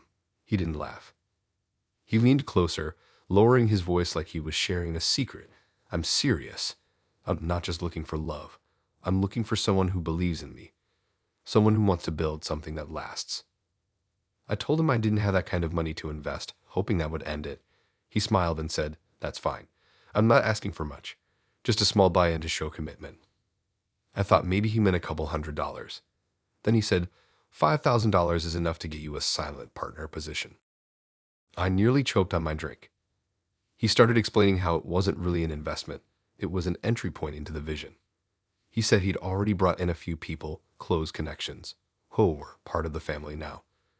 He made it sound like joining a startup was the same thing as falling in love. I told him that sounded like a lot for someone I'd just met. He shrugged and said, "That's how you know it's real." I was too stunned to argue. He pulled out a contract from his bag, a literal printed document, and slid it across the table. It had blank lines for names and signatures. I stared at it, half expecting him to pull out a pen next. The waiter came to check on us, and I almost thanked him like he just saved my life. I used that moment to say I needed to use the restroom. I stood up, walked to the hallway, and just stood there for a solid minute, trying to decide if I should go back or just leave. Against my better judgment, I went back. When I sat down, he smiled like nothing weird had happened. He said, "So what do you think?" I said, "About what?" He said, "About being a part of this, about being part of something with me." I told him I wasn't interested in mixing business with dating. He leaned back, looked almost disappointed, and said, "That's fair. Most people aren't built for risk." I thought that was the end of it, but he kept going.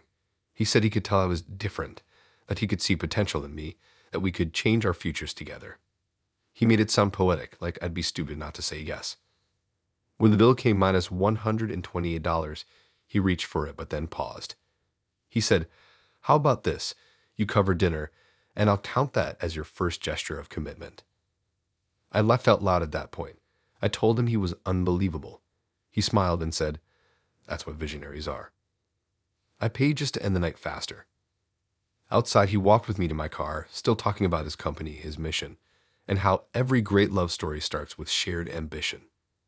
I nodded along, trying not to lose it. Before I got in my car, he said, "Think about it. I'll send you the proposal in the morning." I said, "Please don't," and drove off. The next day, my inbox had an email titled Investment Plus Future. Attached was a PDF labeled Silent Partnership Contract. I deleted it instantly. He texted me later that night. "No hard feelings. I just thought you had the drought I'm looking for." I didn't reply. A week later, my friend sent me a screenshot from a local business networking group. There was Ram again, advertising his investment opportunity and talking about how he meets like-minded partners through organic connections. It was basically code for "I pitch to my dates." I never saw him again, but every now and then, I think about that dinner and how calm he was through it all, like it wasn't insane to pitch your company between bites of pasta. I guess for him, every conversation is just another sales funnel.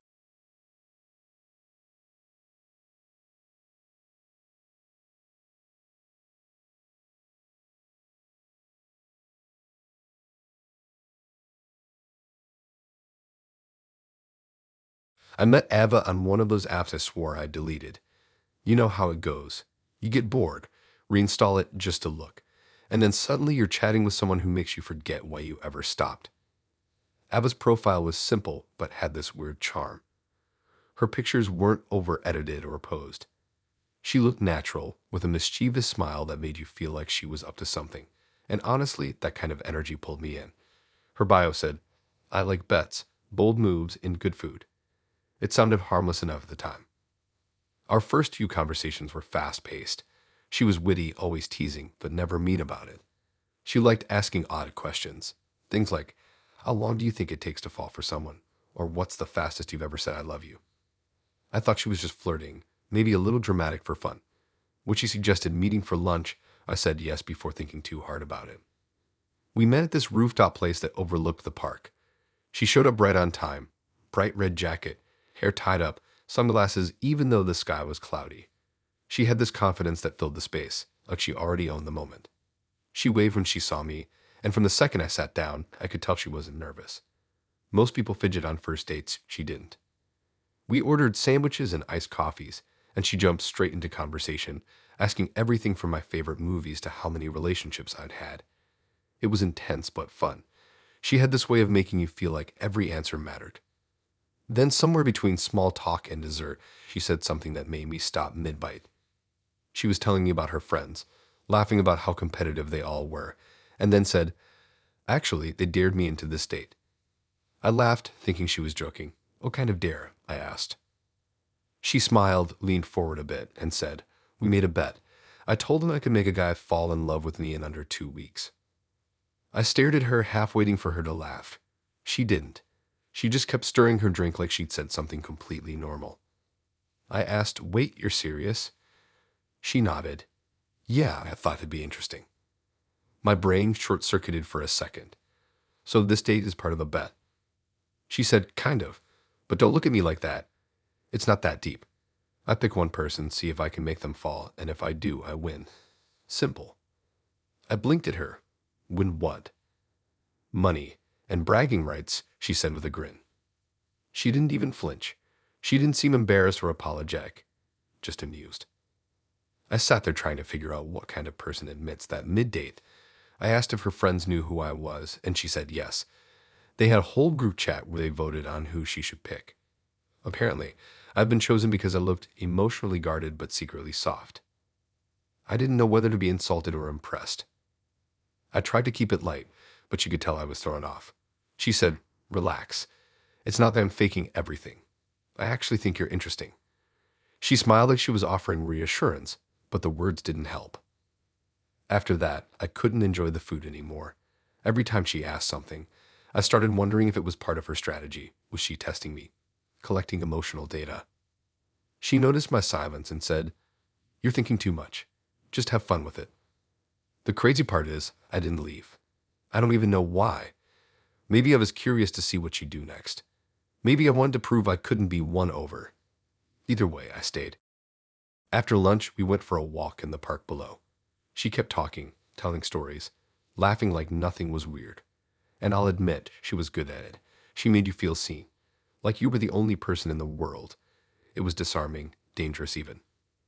At one point, she stopped to take a photo of the view and said, "You're actually pretty easy to like, you know." I said, "That's what makes this worse." She smiled, or better. Depends on who wins. That line stuck in my head the rest of the day. When I got home, I told myself I wouldn't talk to her again. But she texted first. "Had fun today. You got a great smile. See you soon." And somehow I said yes. The next 2 weeks were chaos, in the best and worst ways. She planned every date, every text, every interaction like she'd studied a manual on charm. She'd show up with my favorite drink without me mentioning it. She'd send perfectly timed good morning messages. She'd ask deep questions that pulled things out of me I hadn't told anyone in years. Part of me knew it was all calculated, but another part didn't care, because she made it feel good. She made it feel real. By the second week, I caught myself thinking about her constantly. She'd show up in my head while I was working, eating, driving. She had this gravitational pull I couldn't shake. And that's when it hit me. Her plan was working. One night, we were sitting in her car after dinner listening to music. The air was heavy but comfortable. She turned to me and said softly, "You like me, don't you?" I wanted to lie, but I couldn't. I said, "Yeah, I do." She grinned, leaned back, and said, "I knew it." Then she pulled out her phone, typed something quickly, and said, "Done." I asked what she was doing. She said, "Just letting them know I won." I felt my stomach drop. "You texted your friends." "Of course," she said. That was the deal. I just stared at her. She didn't even look smug, just satisfied, like she finished a project. The silence stretched for a while before she said, "Don't be mad. You said you liked me. That's real. The bet doesn't change that." I didn't answer. I just stared out the window, trying to figure out what I felt. It wasn't anger. It was more like being tricked into playing a game you didn't know had rules.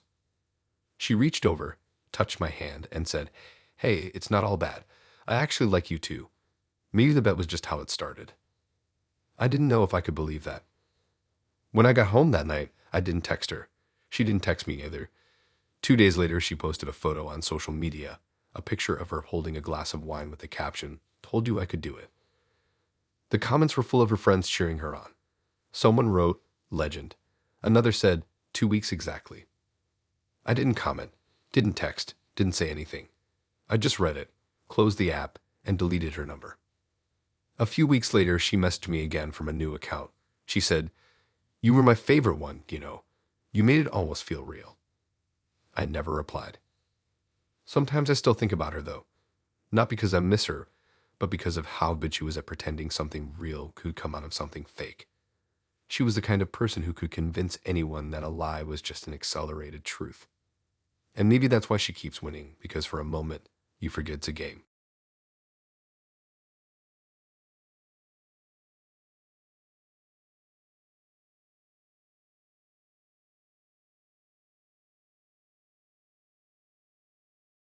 Ben and I matched on a Wednesday during lunch break, right after I told myself I was done with dating apps. His first message wasn't a cheesy opener or some weird pickup line. It was, "What's the best thing that happened to you this week?" I liked that. It felt thoughtful, not performative. His profile said he worked in talent development, which I assumed meant HR or recruiting or something like that. He had that clean corporate look. Nice suit in his pictures, well groomed, probably owned more blazers than t-shirts. We talked a lot that first day. He was sharp, articulate, funny in a smart way. He didn't text like someone glued to his phone. He responded just enough to keep the rhythm going. By the end of the week, he asked if I wanted to grab dinner. I said sure. He picked this cozy Italian place in the middle of the city, and I figured, why not? When I got there, he was already waiting. He stood when I walked in, smiled, and pulled out my chair. The kind of manners that make you wonder if his mom drilled them into him or if he just naturally cared about making good impressions. He ordered wine, I got water, and we started talking. At first, it was the usual small talk: jobs, hobbies, family, what we were looking for. He listened well, like he was taking mental notes. He asked a lot of questions, but not in a pushy way, more like he was genuinely curious. It was comfortable. Then about halfway through the meal, the vibe shifted. He started steering the conversation toward work. He talked about how hard it was to find driven people these days. He said most people just float through life without goals, and he found that frustrating. He asked about my job again, but this time his tone was sharper, more evaluative. Like he wasn't just asking to know, he was assessing. He asked how long I'd been at my job, if I saw myself staying there, what my 5-year plan was. It felt more like an interview than a date. I laughed and said, "You sound like my boss." He smiled, but didn't deny it. Then he said, "I like seeing how people respond under social pressure. It says a lot about their character." That threw me off. I asked what he meant, and he said, "You can tell a lot about someone when you put them in unfamiliar environments. Like this." I raised an eyebrow. "This is a test." He grinned. Sort of. I thought he was joking again, but no. He leaned in and said, "You know how some people use dating apps to find love? I use them to find potential employees." I nearly choked on my drink. He explained that his company was expanding and that he'd started using dating apps as a recruitment tool. He said it was more efficient than traditional hiring because romantic honesty reveals work ethic. I just stared at him. "You're serious?" "Completely," he said. "Think about it. On dating apps, people show who they really are under pressure, how they communicate, how they handle uncertainty if they can keep up intellectually. You can't measure that in a normal interview. I didn't even know where to start. He went on saying he'd found 3 of his best hires through first dates. He described how he'd watch how they handled the evening, if they were punctual, how they treated waiters, if they followed up afterward. He said the qualities that make someone good in relationships often overlap with what makes someone reliable at work. Then he smiled and said, "You're actually doing really well so far." I blinked. Doing well at what? He said, at staying composed. Most people get defensive when I tell them this. It took every ounce of restraint not to laugh. So what? This isn't a date. It's a job interview. He tilted his head. Why can't it be both? I sat there, stunned, as he kept talking about his process. He said that when he meets someone promising, he invites them to his office to see how they handle professional pressure. He said he'd already noted that I communicate clearly and don't overreact, which apparently put me ahead of the curve. I wanted to walk out, but curiosity got the better of me. I asked, "So, what happens if someone actually likes you romantically?" He smiled again, like he'd been waiting for that question. Then that's a bonus. But work comes first. You can't build anything stable if someone doesn't have professional discipline. That line made my stomach twist. At that point, the waiter came with a bill minus $63, and Ben snatched it up before I could move. He said, "This one's on me. Consider it a recruitment perk." I said, "I'm not applying for anything, right?" He just laughed and said, "You'd be surprised how many people say that at first." Outside, it was already dark. We stood on a sidewalk for a minute, and he said he'd be in touch soon. I thought he meant for another date, but he added, "I'll email you some information about what we do." I didn't say goodbye. I just said, "Good luck with your hiring process," and walked away. The next morning, sure enough, I got an email from him. It had his company logo at the top and a message that started with, "It was great connecting with you last night." Then it listed an open position, Junior Operations Associate, along with the starting salary and job description. He said he saw potential and that I should consider the opportunity. I read it 3 times, half laughing, half creeped out. It wasn't a scam. It was a legit company with a full website and employee reviews online. But still, he turned a dinner into a recruitment pitch. I didn't reply. A few days later, he followed up with another email, just checking in. "You fit our team well." I deleted that one too. Weeks later, a friend of mine matched with him on the same app.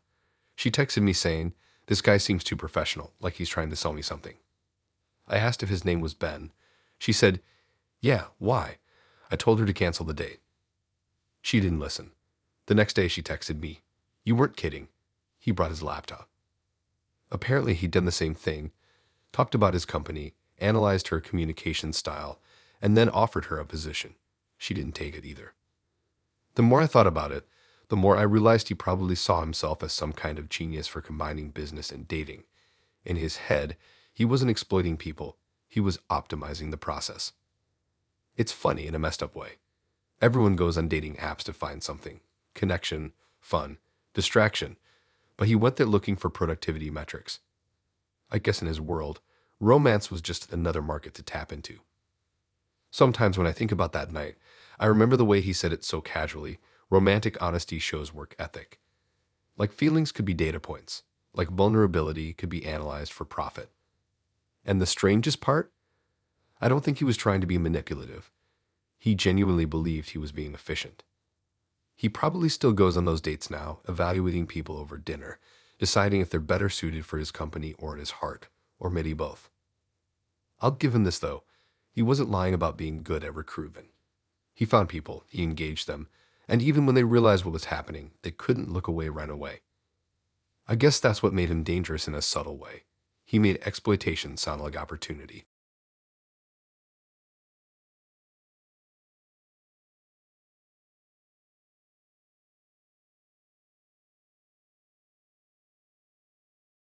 It started with a random match on a night when I was half watching TV and half scrolling through my phone.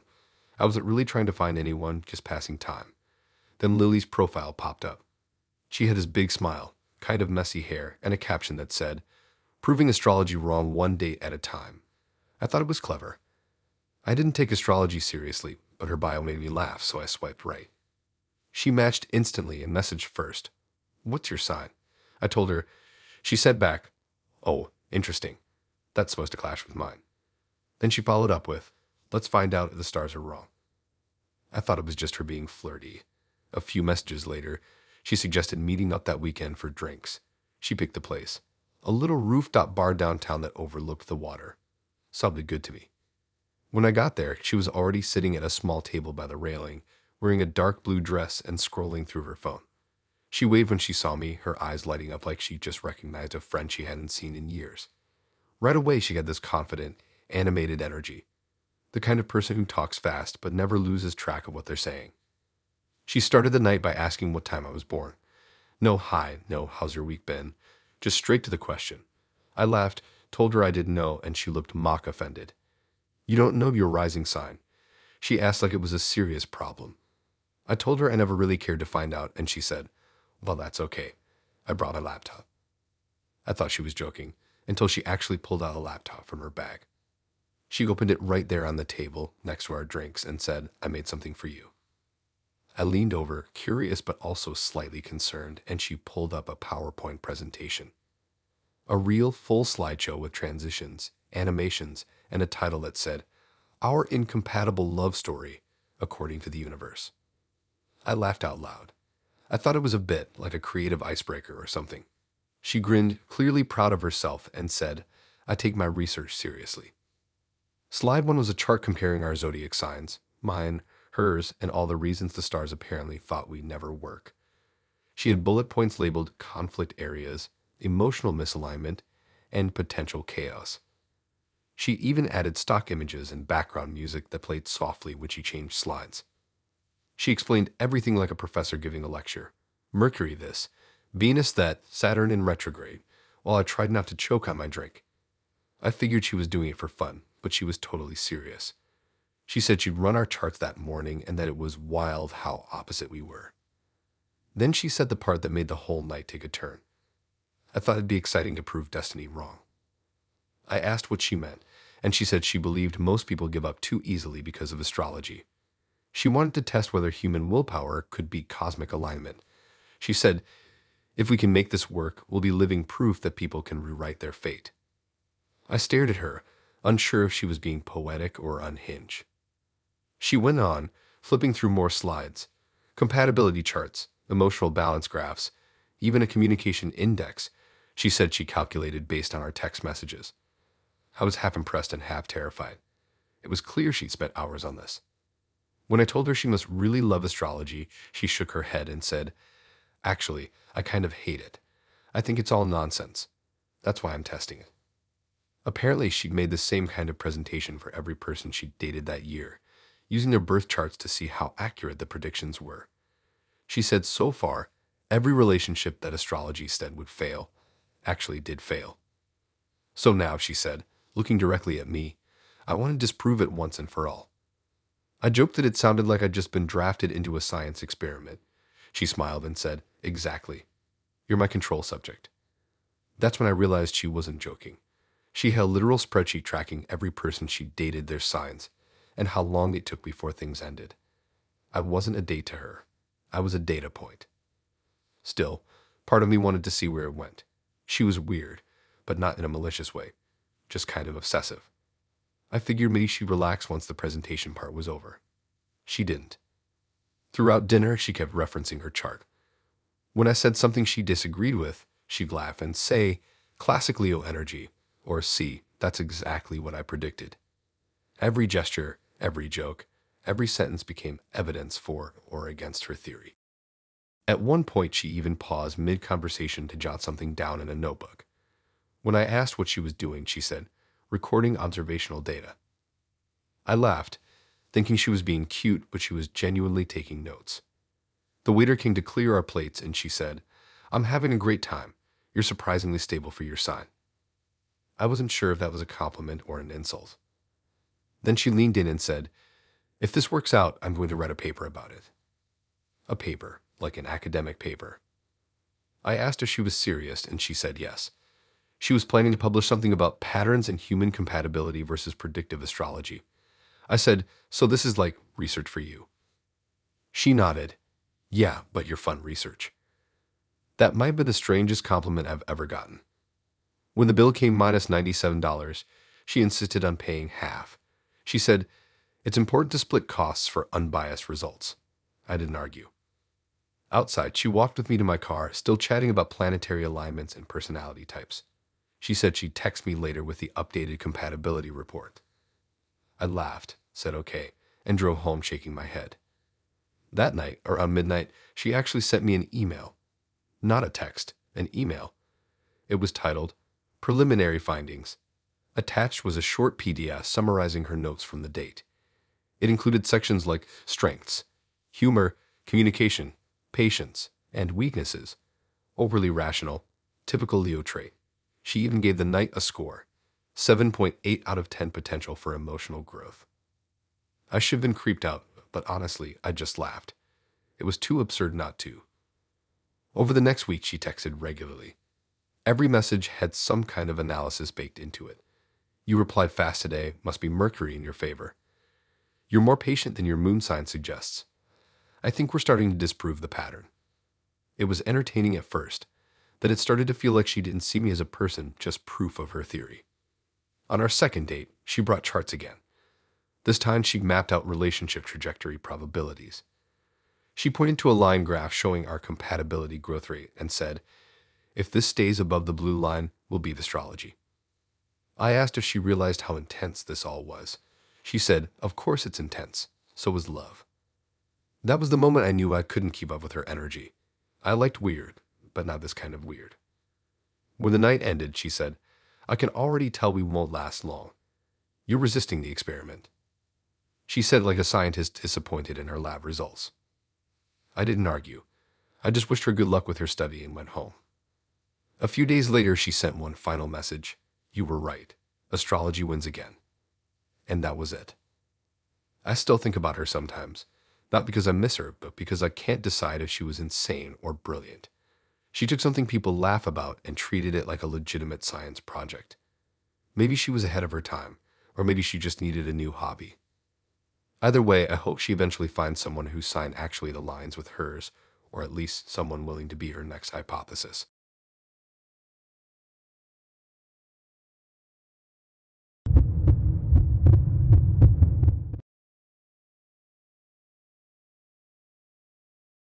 It was one of those humid summer evenings where the sky can't decide whether it wants to rain or not. I'd been sitting on my porch scrolling mindlessly through my phone when Noah messaged me. We matched earlier that day, but I hadn't paid much attention. His first message was simple, you free tonight? Normally, I'd ignore that kind of forwardness, but something about his timing, right when the air felt heavy and boring, made me say yes. He picked a quiet coffee shop a few blocks away, the kind of place with low lights, mismatched chairs, and old music coming through bad speakers. When I walked in, he was already there sitting by the window wearing a gray shirt that looked slightly too nice for the place. He smiled when he saw me, that soft kind of smile that makes you think he's harmless. We ordered drinks and found a table near the back. At first, he was quiet, not in a shy way, just thoughtful. He asked me questions, listened carefully, smiled at my answers. The conversation was calm, easy, almost too comfortable. It felt like we'd skipped the awkward first date phase and landed somewhere familiar. But then, halfway through his drink, he sighed. A deep, heavy sigh that felt rehearsed somehow. He said, I should probably tell you something. I thought, here we go, he's married, or secretly unemployed, or something along those lines. Instead, he said, I broke up with my girlfriend this morning. I froze, unsure how to react. He said it so casually, like it wasn't a big deal. I asked, you mean like literally this morning? He nodded, stirring his coffee. Yeah, it was time. My instinct was to grab my stuff and leave. Who goes on a date the same day they break up with someone? But he kept talking before I could decide. He said they'd been together for almost 2 years, and that it ended peacefully. He wasn't bitter, just empty. He said he didn't want to sit at home thinking about it, so he downloaded the app again and matched with me.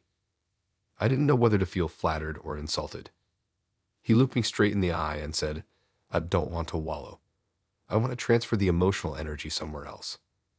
I blinked. Transfer the what? He smiled a little. The emotional energy. Redirect it. Keep the momentum going. I stared at him, half convinced he was messing with me, but he wasn't. He meant it literally. He started explaining how relationships are like energy exchanges, that when one ends, the leftover emotion has to go somewhere, or it curdles. He said he didn't want to let his heartbreak go to waste. He thought the healthiest thing to do was to immediately pour it into something or someone new. I didn't even know what to say to that. It was both poetic and psychotic. He noticed my confusion and said, "I promise I'm not crazy. I just believe emotions are transferable. It's like recycling." I almost laughed at the word recycling, but his face was completely serious. He leaned forward, resting his chin on his hand, and said, "You seem like the kind of person who could handle that." I asked what exactly he meant by handle that, and he said, "You feel grounded. I could rebuild something stable on that." At this point, I realized this wasn't a normal date. It was an emotional relay race, and I was about to be handed the baton. I tried to redirect the conversation, but he kept circling back to her. Not in an angry or bitter way, more like she was a ghost still floating around the table with us. He mentioned her name, her laugh, the playlist they used to listen to, the apartment they shared. Then he'd stop himself and say, "Sorry, I shouldn't talk about her," only to start again a few minutes later. It was strange because he didn't sound sad. He sounded charged, like he was using every word about her to power himself through the next sentence. At one point, I asked if he was sure he should even be on a date so soon. He said, "That's the point. If I sit still, it'll rot. But if I move it forward, it turns into something new." He smiled again, softer this time. "You can help me do that." The way he said it was oddly gentle, like he wasn't trying to manipulate me, just inviting me into his coping mechanism. We finished our drinks, and he asked if I wanted to go for a walk. I said okay, mostly because I wanted to make sure he wasn't about to spiral into something worse. We walked through the park nearby. The air was damp, the ground soft from earlier rain. He talked the whole time about starting over, about how humans were designed to attach, about how connections don't need rest periods. It was philosophical, almost convincing, if it hadn't been so emotionally reckless. At one point he said, "It's funny. I still have feelings from this morning. They don't feel like hers anymore. They're yours now." I stopped walking. "That's not how this works," I said. He smiled faintly. "It is for me." We ended the night quietly after that. I told him I should head home, and he nodded like he'd expected it. He walked me back to my car, hands in his pockets, and said, "You don't have to decide anything tonight. Energy finds its way." That line stuck with me. It was equal parts romantic and unhinged. When I got home, I sat in silence for a while, trying to shake off the weird mix of empathy and discomfort. Then my phone buzzed. It was a message from him. "You grounded me tonight. I feel lighter already." I didn't reply. The next morning, another message came. "I made breakfast and caught myself smiling. Thank you." Then another. "I think I'm starting to like you already." That one made my chest tighten. He wasn't healing, he was transferring, just like he said. I typed out a message saying maybe he should take time to process his breakup before jumping into something new, but before I hit send, another text came in. I told her I met someone. It feels good. I deleted my draft and just stared at the screen.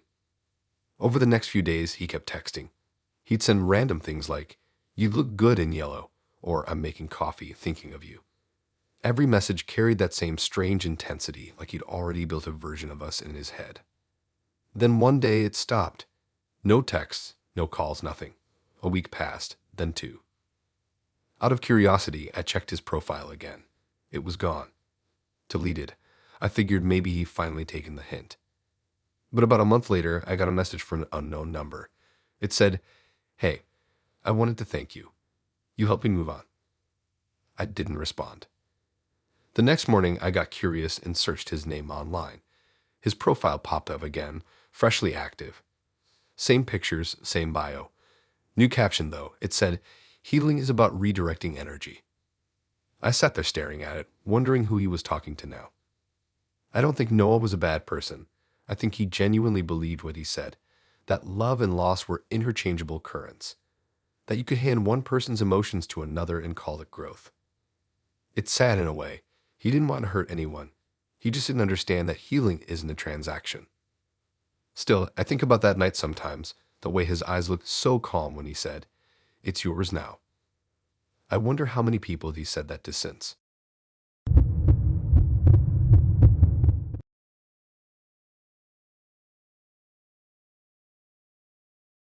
It all started because of a comment I left on a travel post. It wasn't anything special, just a casual "that place looks amazing" under a video about Greece. A few hours later, I got a message from a girl named Kiki saying, "You'd love it there. Trust me." I didn't think much of it, but when I clicked her profile, I saw we had a few mutual followers, so I replied. She was easy to talk to, funny, open, and confident in that effortless way people online sometimes are. We started chatting about places we both wanted to visit, favorite foods, dream vacations, all the typical getting to know you stuff. She said she traveled a lot for work, that she was a photographer who did freelance gigs around the country. I liked that. She seemed adventurous but down to earth. After a week of talking every day, she asked if I wanted to grab coffee when she was back in town. I said sure. She showed up to the cafe exactly on time, wearing a jean jacket and carrying this beat-up film camera. She was even prettier in person, and her voice was softer than I expected. The first date went smoothly, almost too smoothly. She laughed easily, finished my jokes, and remembered small details I didn't even realize I'd mentioned in passing. It was like she'd already known me for years. I remember thinking that's rare, to meet someone who gets your timing, your humor, your rhythm right away. After that, we kept seeing each other. We went for walks, got dinner, went to a weekend market. She'd always bring her camera and snap random photos, me looking at food stalls, me walking ahead of her, me mid-laugh. She said she liked capturing people in their real element. About 2 weeks in, I noticed she seemed to know an unusual amount about me, like beyond what I told her. She mentioned the name of my high school once when we were talking about small towns. I never told her that. I laughed and asked how she knew, and she said, "Oh, I'm just good at remembering things." At first, I didn't think too hard about it, but then she started referencing things that weren't even online, like how my living room looked, what my dog's name was, and the fact that my street curved at the end near the park. I froze when she said that because I'd never posted pictures of where I live, and I hadn't told her the name of my street. When I asked how she knew that, she smiled awkwardly and said, "Okay, don't be mad. I just got curious before we met." I frowned. Curious how? She took a breath and said, "I might have looked you up before we started talking, like a while before." My brain stalled. "What do you mean a while before?" She said, "Like a year, maybe a little more." I laughed nervously because I thought she was joking, but she wasn't. She leaned in dead serious and said, "I've been following you online for about a year." She said it like it was nothing, like she was telling me what kind of coffee she ordered. She explained that she found my profile through mutuals ages ago, thought I seemed interesting, and started keeping up with what I posted. She said she'd never messaged me because she didn't want to seem weird, but after seeing my comment on that travel post, she took it as a sign. I didn't even know how to react. She seemed so casual about it. I said, "So you've been watching my posts for a year?" And she nodded like it was totally reasonable. She smiled and said, not in a creepy way, just, "You seemed real. Consistent. I wanted to get to know that energy before I actually met you." I couldn't tell if I was flattered or freaked out. Then she said something that made my stomach turn. "I even planned our first trip already. Just ideas, nothing official. I have a whole itinerary saved." I blinked. "Trip?" She nodded excitedly. "Yeah, I have this list of places for us to visit. Tokyo, Iceland, Santorini, and a cabin up north. I've been making it for months." She opened her phone and actually showed me.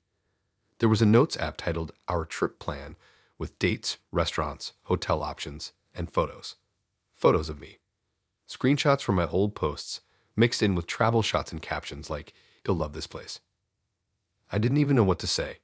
She wasn't smiling like someone confessing a joke gone too far. She was smiling like she was proud of it. She said, "I didn't mean for it to sound weird. I just like to be prepared. I'm a planner." I sat there frozen, staring at her.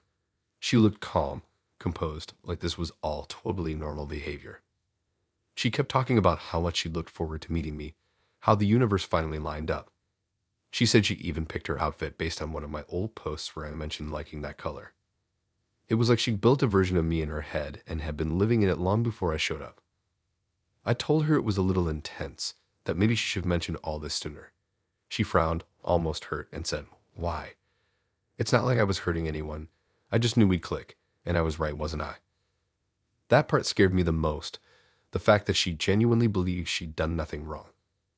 We finished our drinks, and she asked if I wanted to come over to see her travel photo wall. I politely said I had to get home. She looked disappointed but didn't argue. She said, "That's okay. We'll have plenty of time." That night, I didn't sleep much. The more I thought about everything she said, the stranger it felt. How long had she been watching my stuff? What else did she know? The next morning she texted, "Had an amazing time yesterday. Can't believe I finally met you." I didn't reply right away. 2 hours later, another text came through. "Hope you're not overthinking things. You always overthink, don't you?" That last part made me stop cold. I'd written almost the exact same sentence in a caption months earlier. I typed back, "I think we should take a step back. This feels a little much." She sent one message back, "I understand. I'll give you space, but I'm not going anywhere. I waited a year. I can wait longer." I didn't reply. A few days later, I blocked her. Then I made my profiles private, changed my username, and tried to forget it. About a month later, I got tagged in a photo from a travel page I followed. It was a scenic shot of a waterfall in Iceland. The caption said, "Can't wait to bring him here someday." The account name was new, but the username, it was hers. I didn't follow it, but I checked the page out of curiosity. Every photo looked like something I'd talked about once in conversation. The captions were all vague, like journal entries, but the references were personal, too personal. I blocked that account too. Since then, I haven't heard from her. But sometimes when I scroll through travel pages or location tags, I'll see a photo that looks suspiciously familiar, like something she'd post.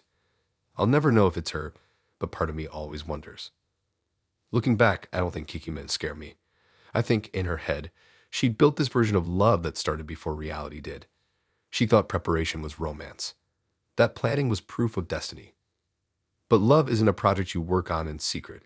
It's something that happens when two people meet in real time, not when one's been watching the other from the sidelines for a year, waiting for a moment to turn the fantasy into flesh.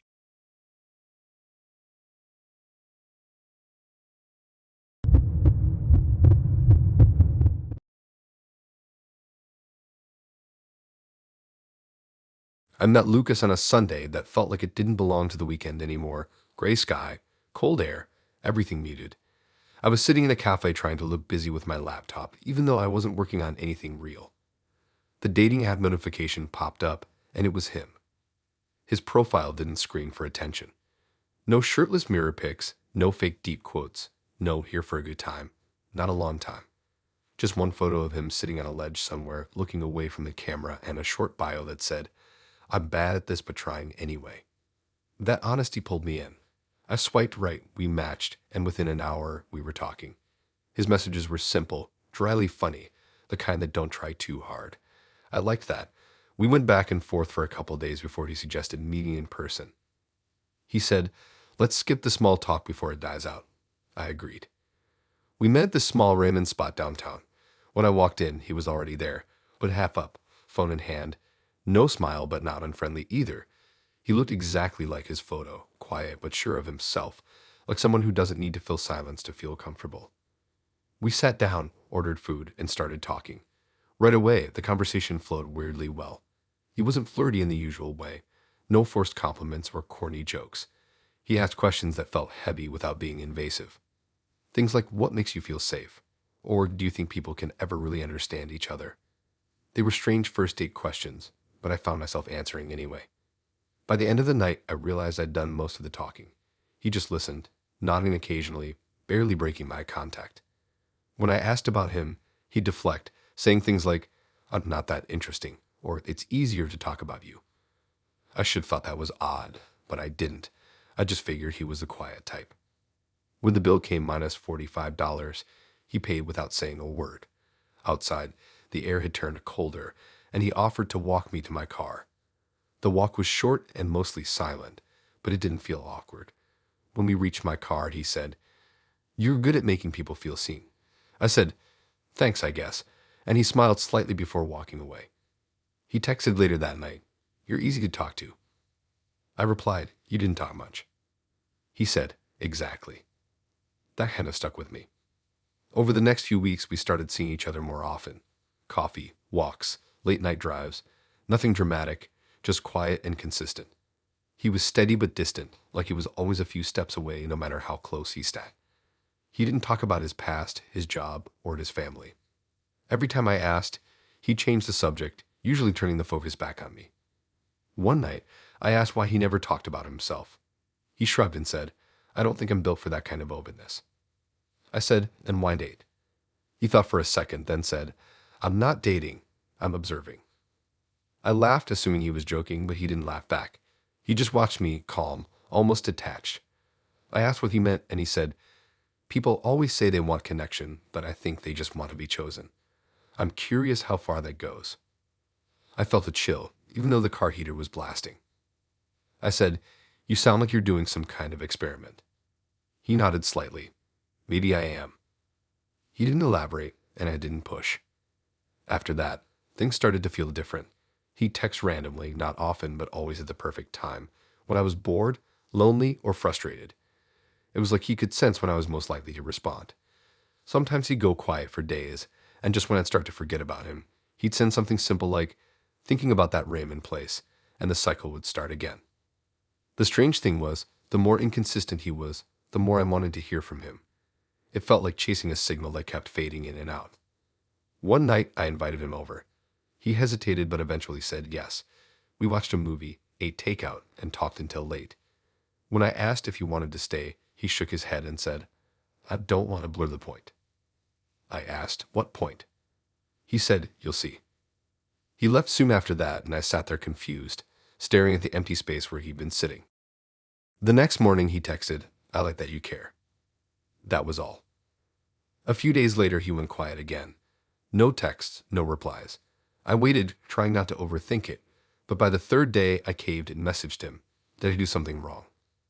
He replied hours later, "No, you're doing exactly what I expected." I called him immediately, but he didn't pick up. That night, I couldn't stop replaying everything in my head. His calmness, his cryptic lines, the way he always kept emotional distance. I realized I didn't actually know anything about him. Not where he worked, not who his friends were, not even his last name.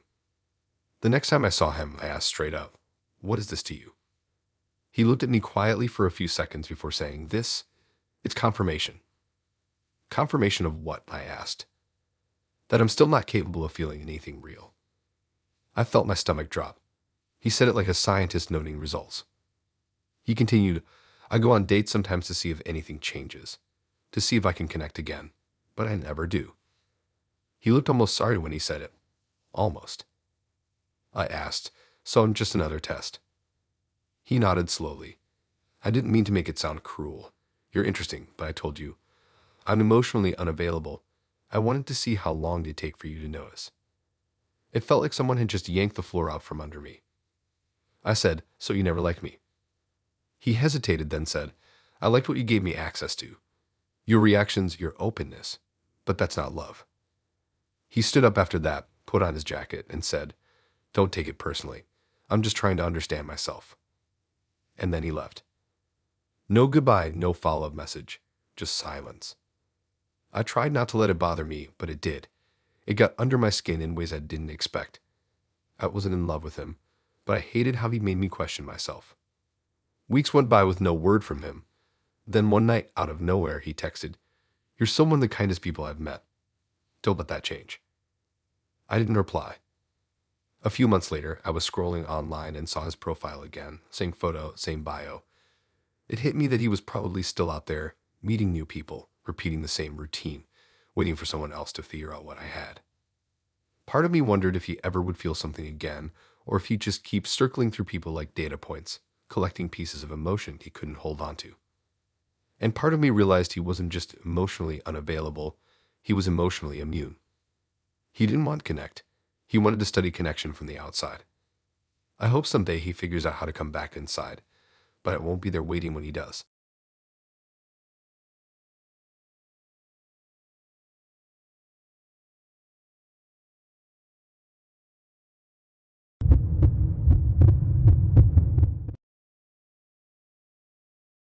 There's this weird phase people go through where every date feels like another episode in a long, low-budget series that no one asked for. That's exactly where I was when I met Isabella, half burnt out, half curious, fully convinced I'd seen every type of disaster a first date could bring. Spoiler, I hadn't. We matched on a Sunday morning when I was waiting in line for coffee, half awake, not even looking at my screen properly. Her profile was simple but catchy. A few candid photos, a quote documenting the truth, and a short bio that said, writer, collector of stories, always chasing honesty. It sounded deep but not pretentious. She looked normal, funny smile, messy hair, kind eyes. I figured she'd be one of those creative types who liked good conversation and cheap coffee. We started talking, and right away I could tell she was smart. She typed like someone who thought about words before she used them. There was something magnetic about how she phrased things, like every message was written to sound like a scene in a movie. She said she ran a small blog about relationships and modern dating, something about exploring human behavior. I thought that was kind of cool. After a few days of messaging back and forth, she asked if I wanted to grab dinner. I said sure. We picked a place she liked. A casual spot near the water with decent reviews and good lighting for photos, apparently. When I showed up, she was already there, sitting at an outdoor table with her phone out, typing fast. She looked up and smiled when she saw me, warm and disarming. She said, "Sorry finishing a post," and slipped her phone away like it was no big deal. She was easy to talk to, I'll give her that. She had that mix of curiosity and charm that made you want to tell her everything.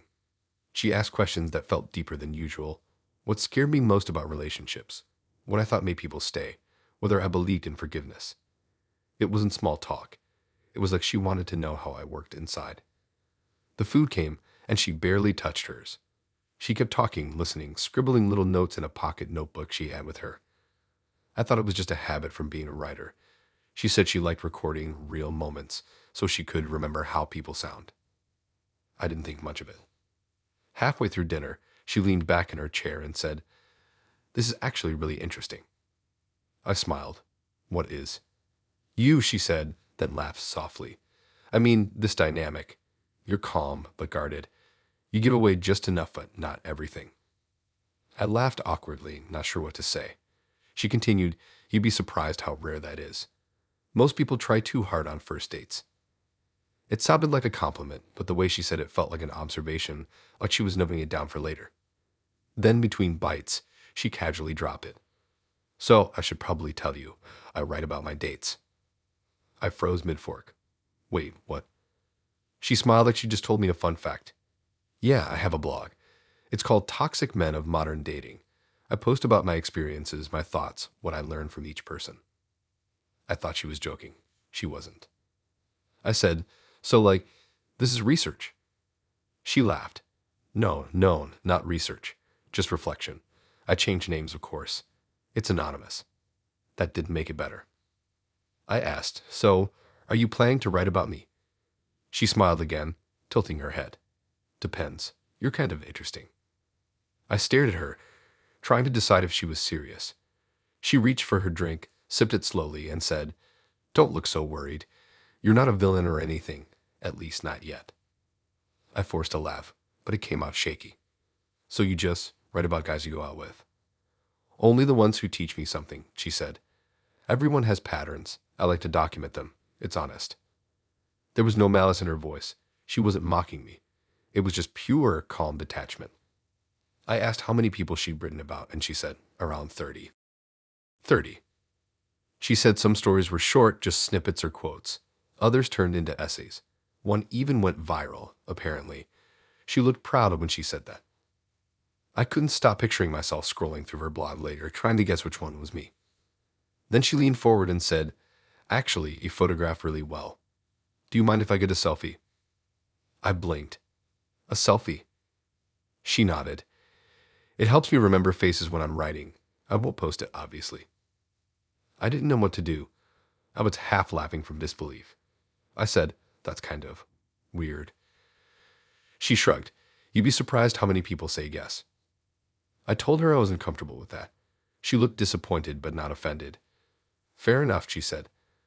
"But if I write about tonight, don't worry. I'll make you sound charming." She said it so casually it almost sounded polite. After that, I couldn't really focus. Every story she told, every joke, every question, I kept wondering if she was collecting lines for her next post. When the check came minus $71, she offered to split it. I said I'd cover it, just to end things quickly. She smiled and said, "That's sweet. See, you'll look great on paper." Outside, she hugged me goodbye and said, "I'll send you the link if it ever goes live." I left nervously, thinking she was kidding again. She wasn't. A week later, I got a message from her. "New posts up. Thought you might want to see." My stomach sank. I clicked the link, and there it was, a blog post titled "The Man Who Mistook Curiosity for Connection."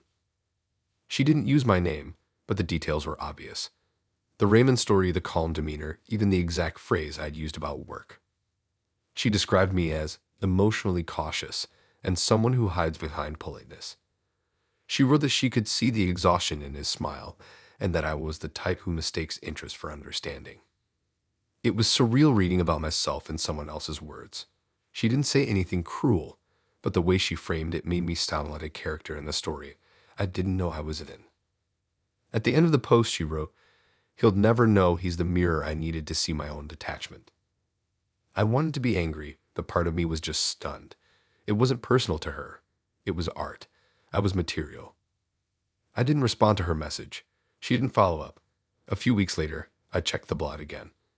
The post had dozens of comments, people calling me emotionally unavailable, textbook modern man, even proof that empathy is dying. I closed the tab and didn't go back. Months later, I saw her name again, trending on social media. She turned her blog into a podcast. The caption under one clip said, "Honest stories from the front lines of dating." The clip was about a quiet guy who thought he could stay mysterious forever. She laughed while describing me. The audience laughed too. I turned it off halfway through. I don't think Isabella meant harm. To her, everything was a story. People were just threads in a bigger narrative she was weaving. She didn't see herself as manipulative, just observant. But that's the danger of people like her. They think documenting life makes them honest when really it just makes them detached. Maybe I was her lesson. Maybe she was mine.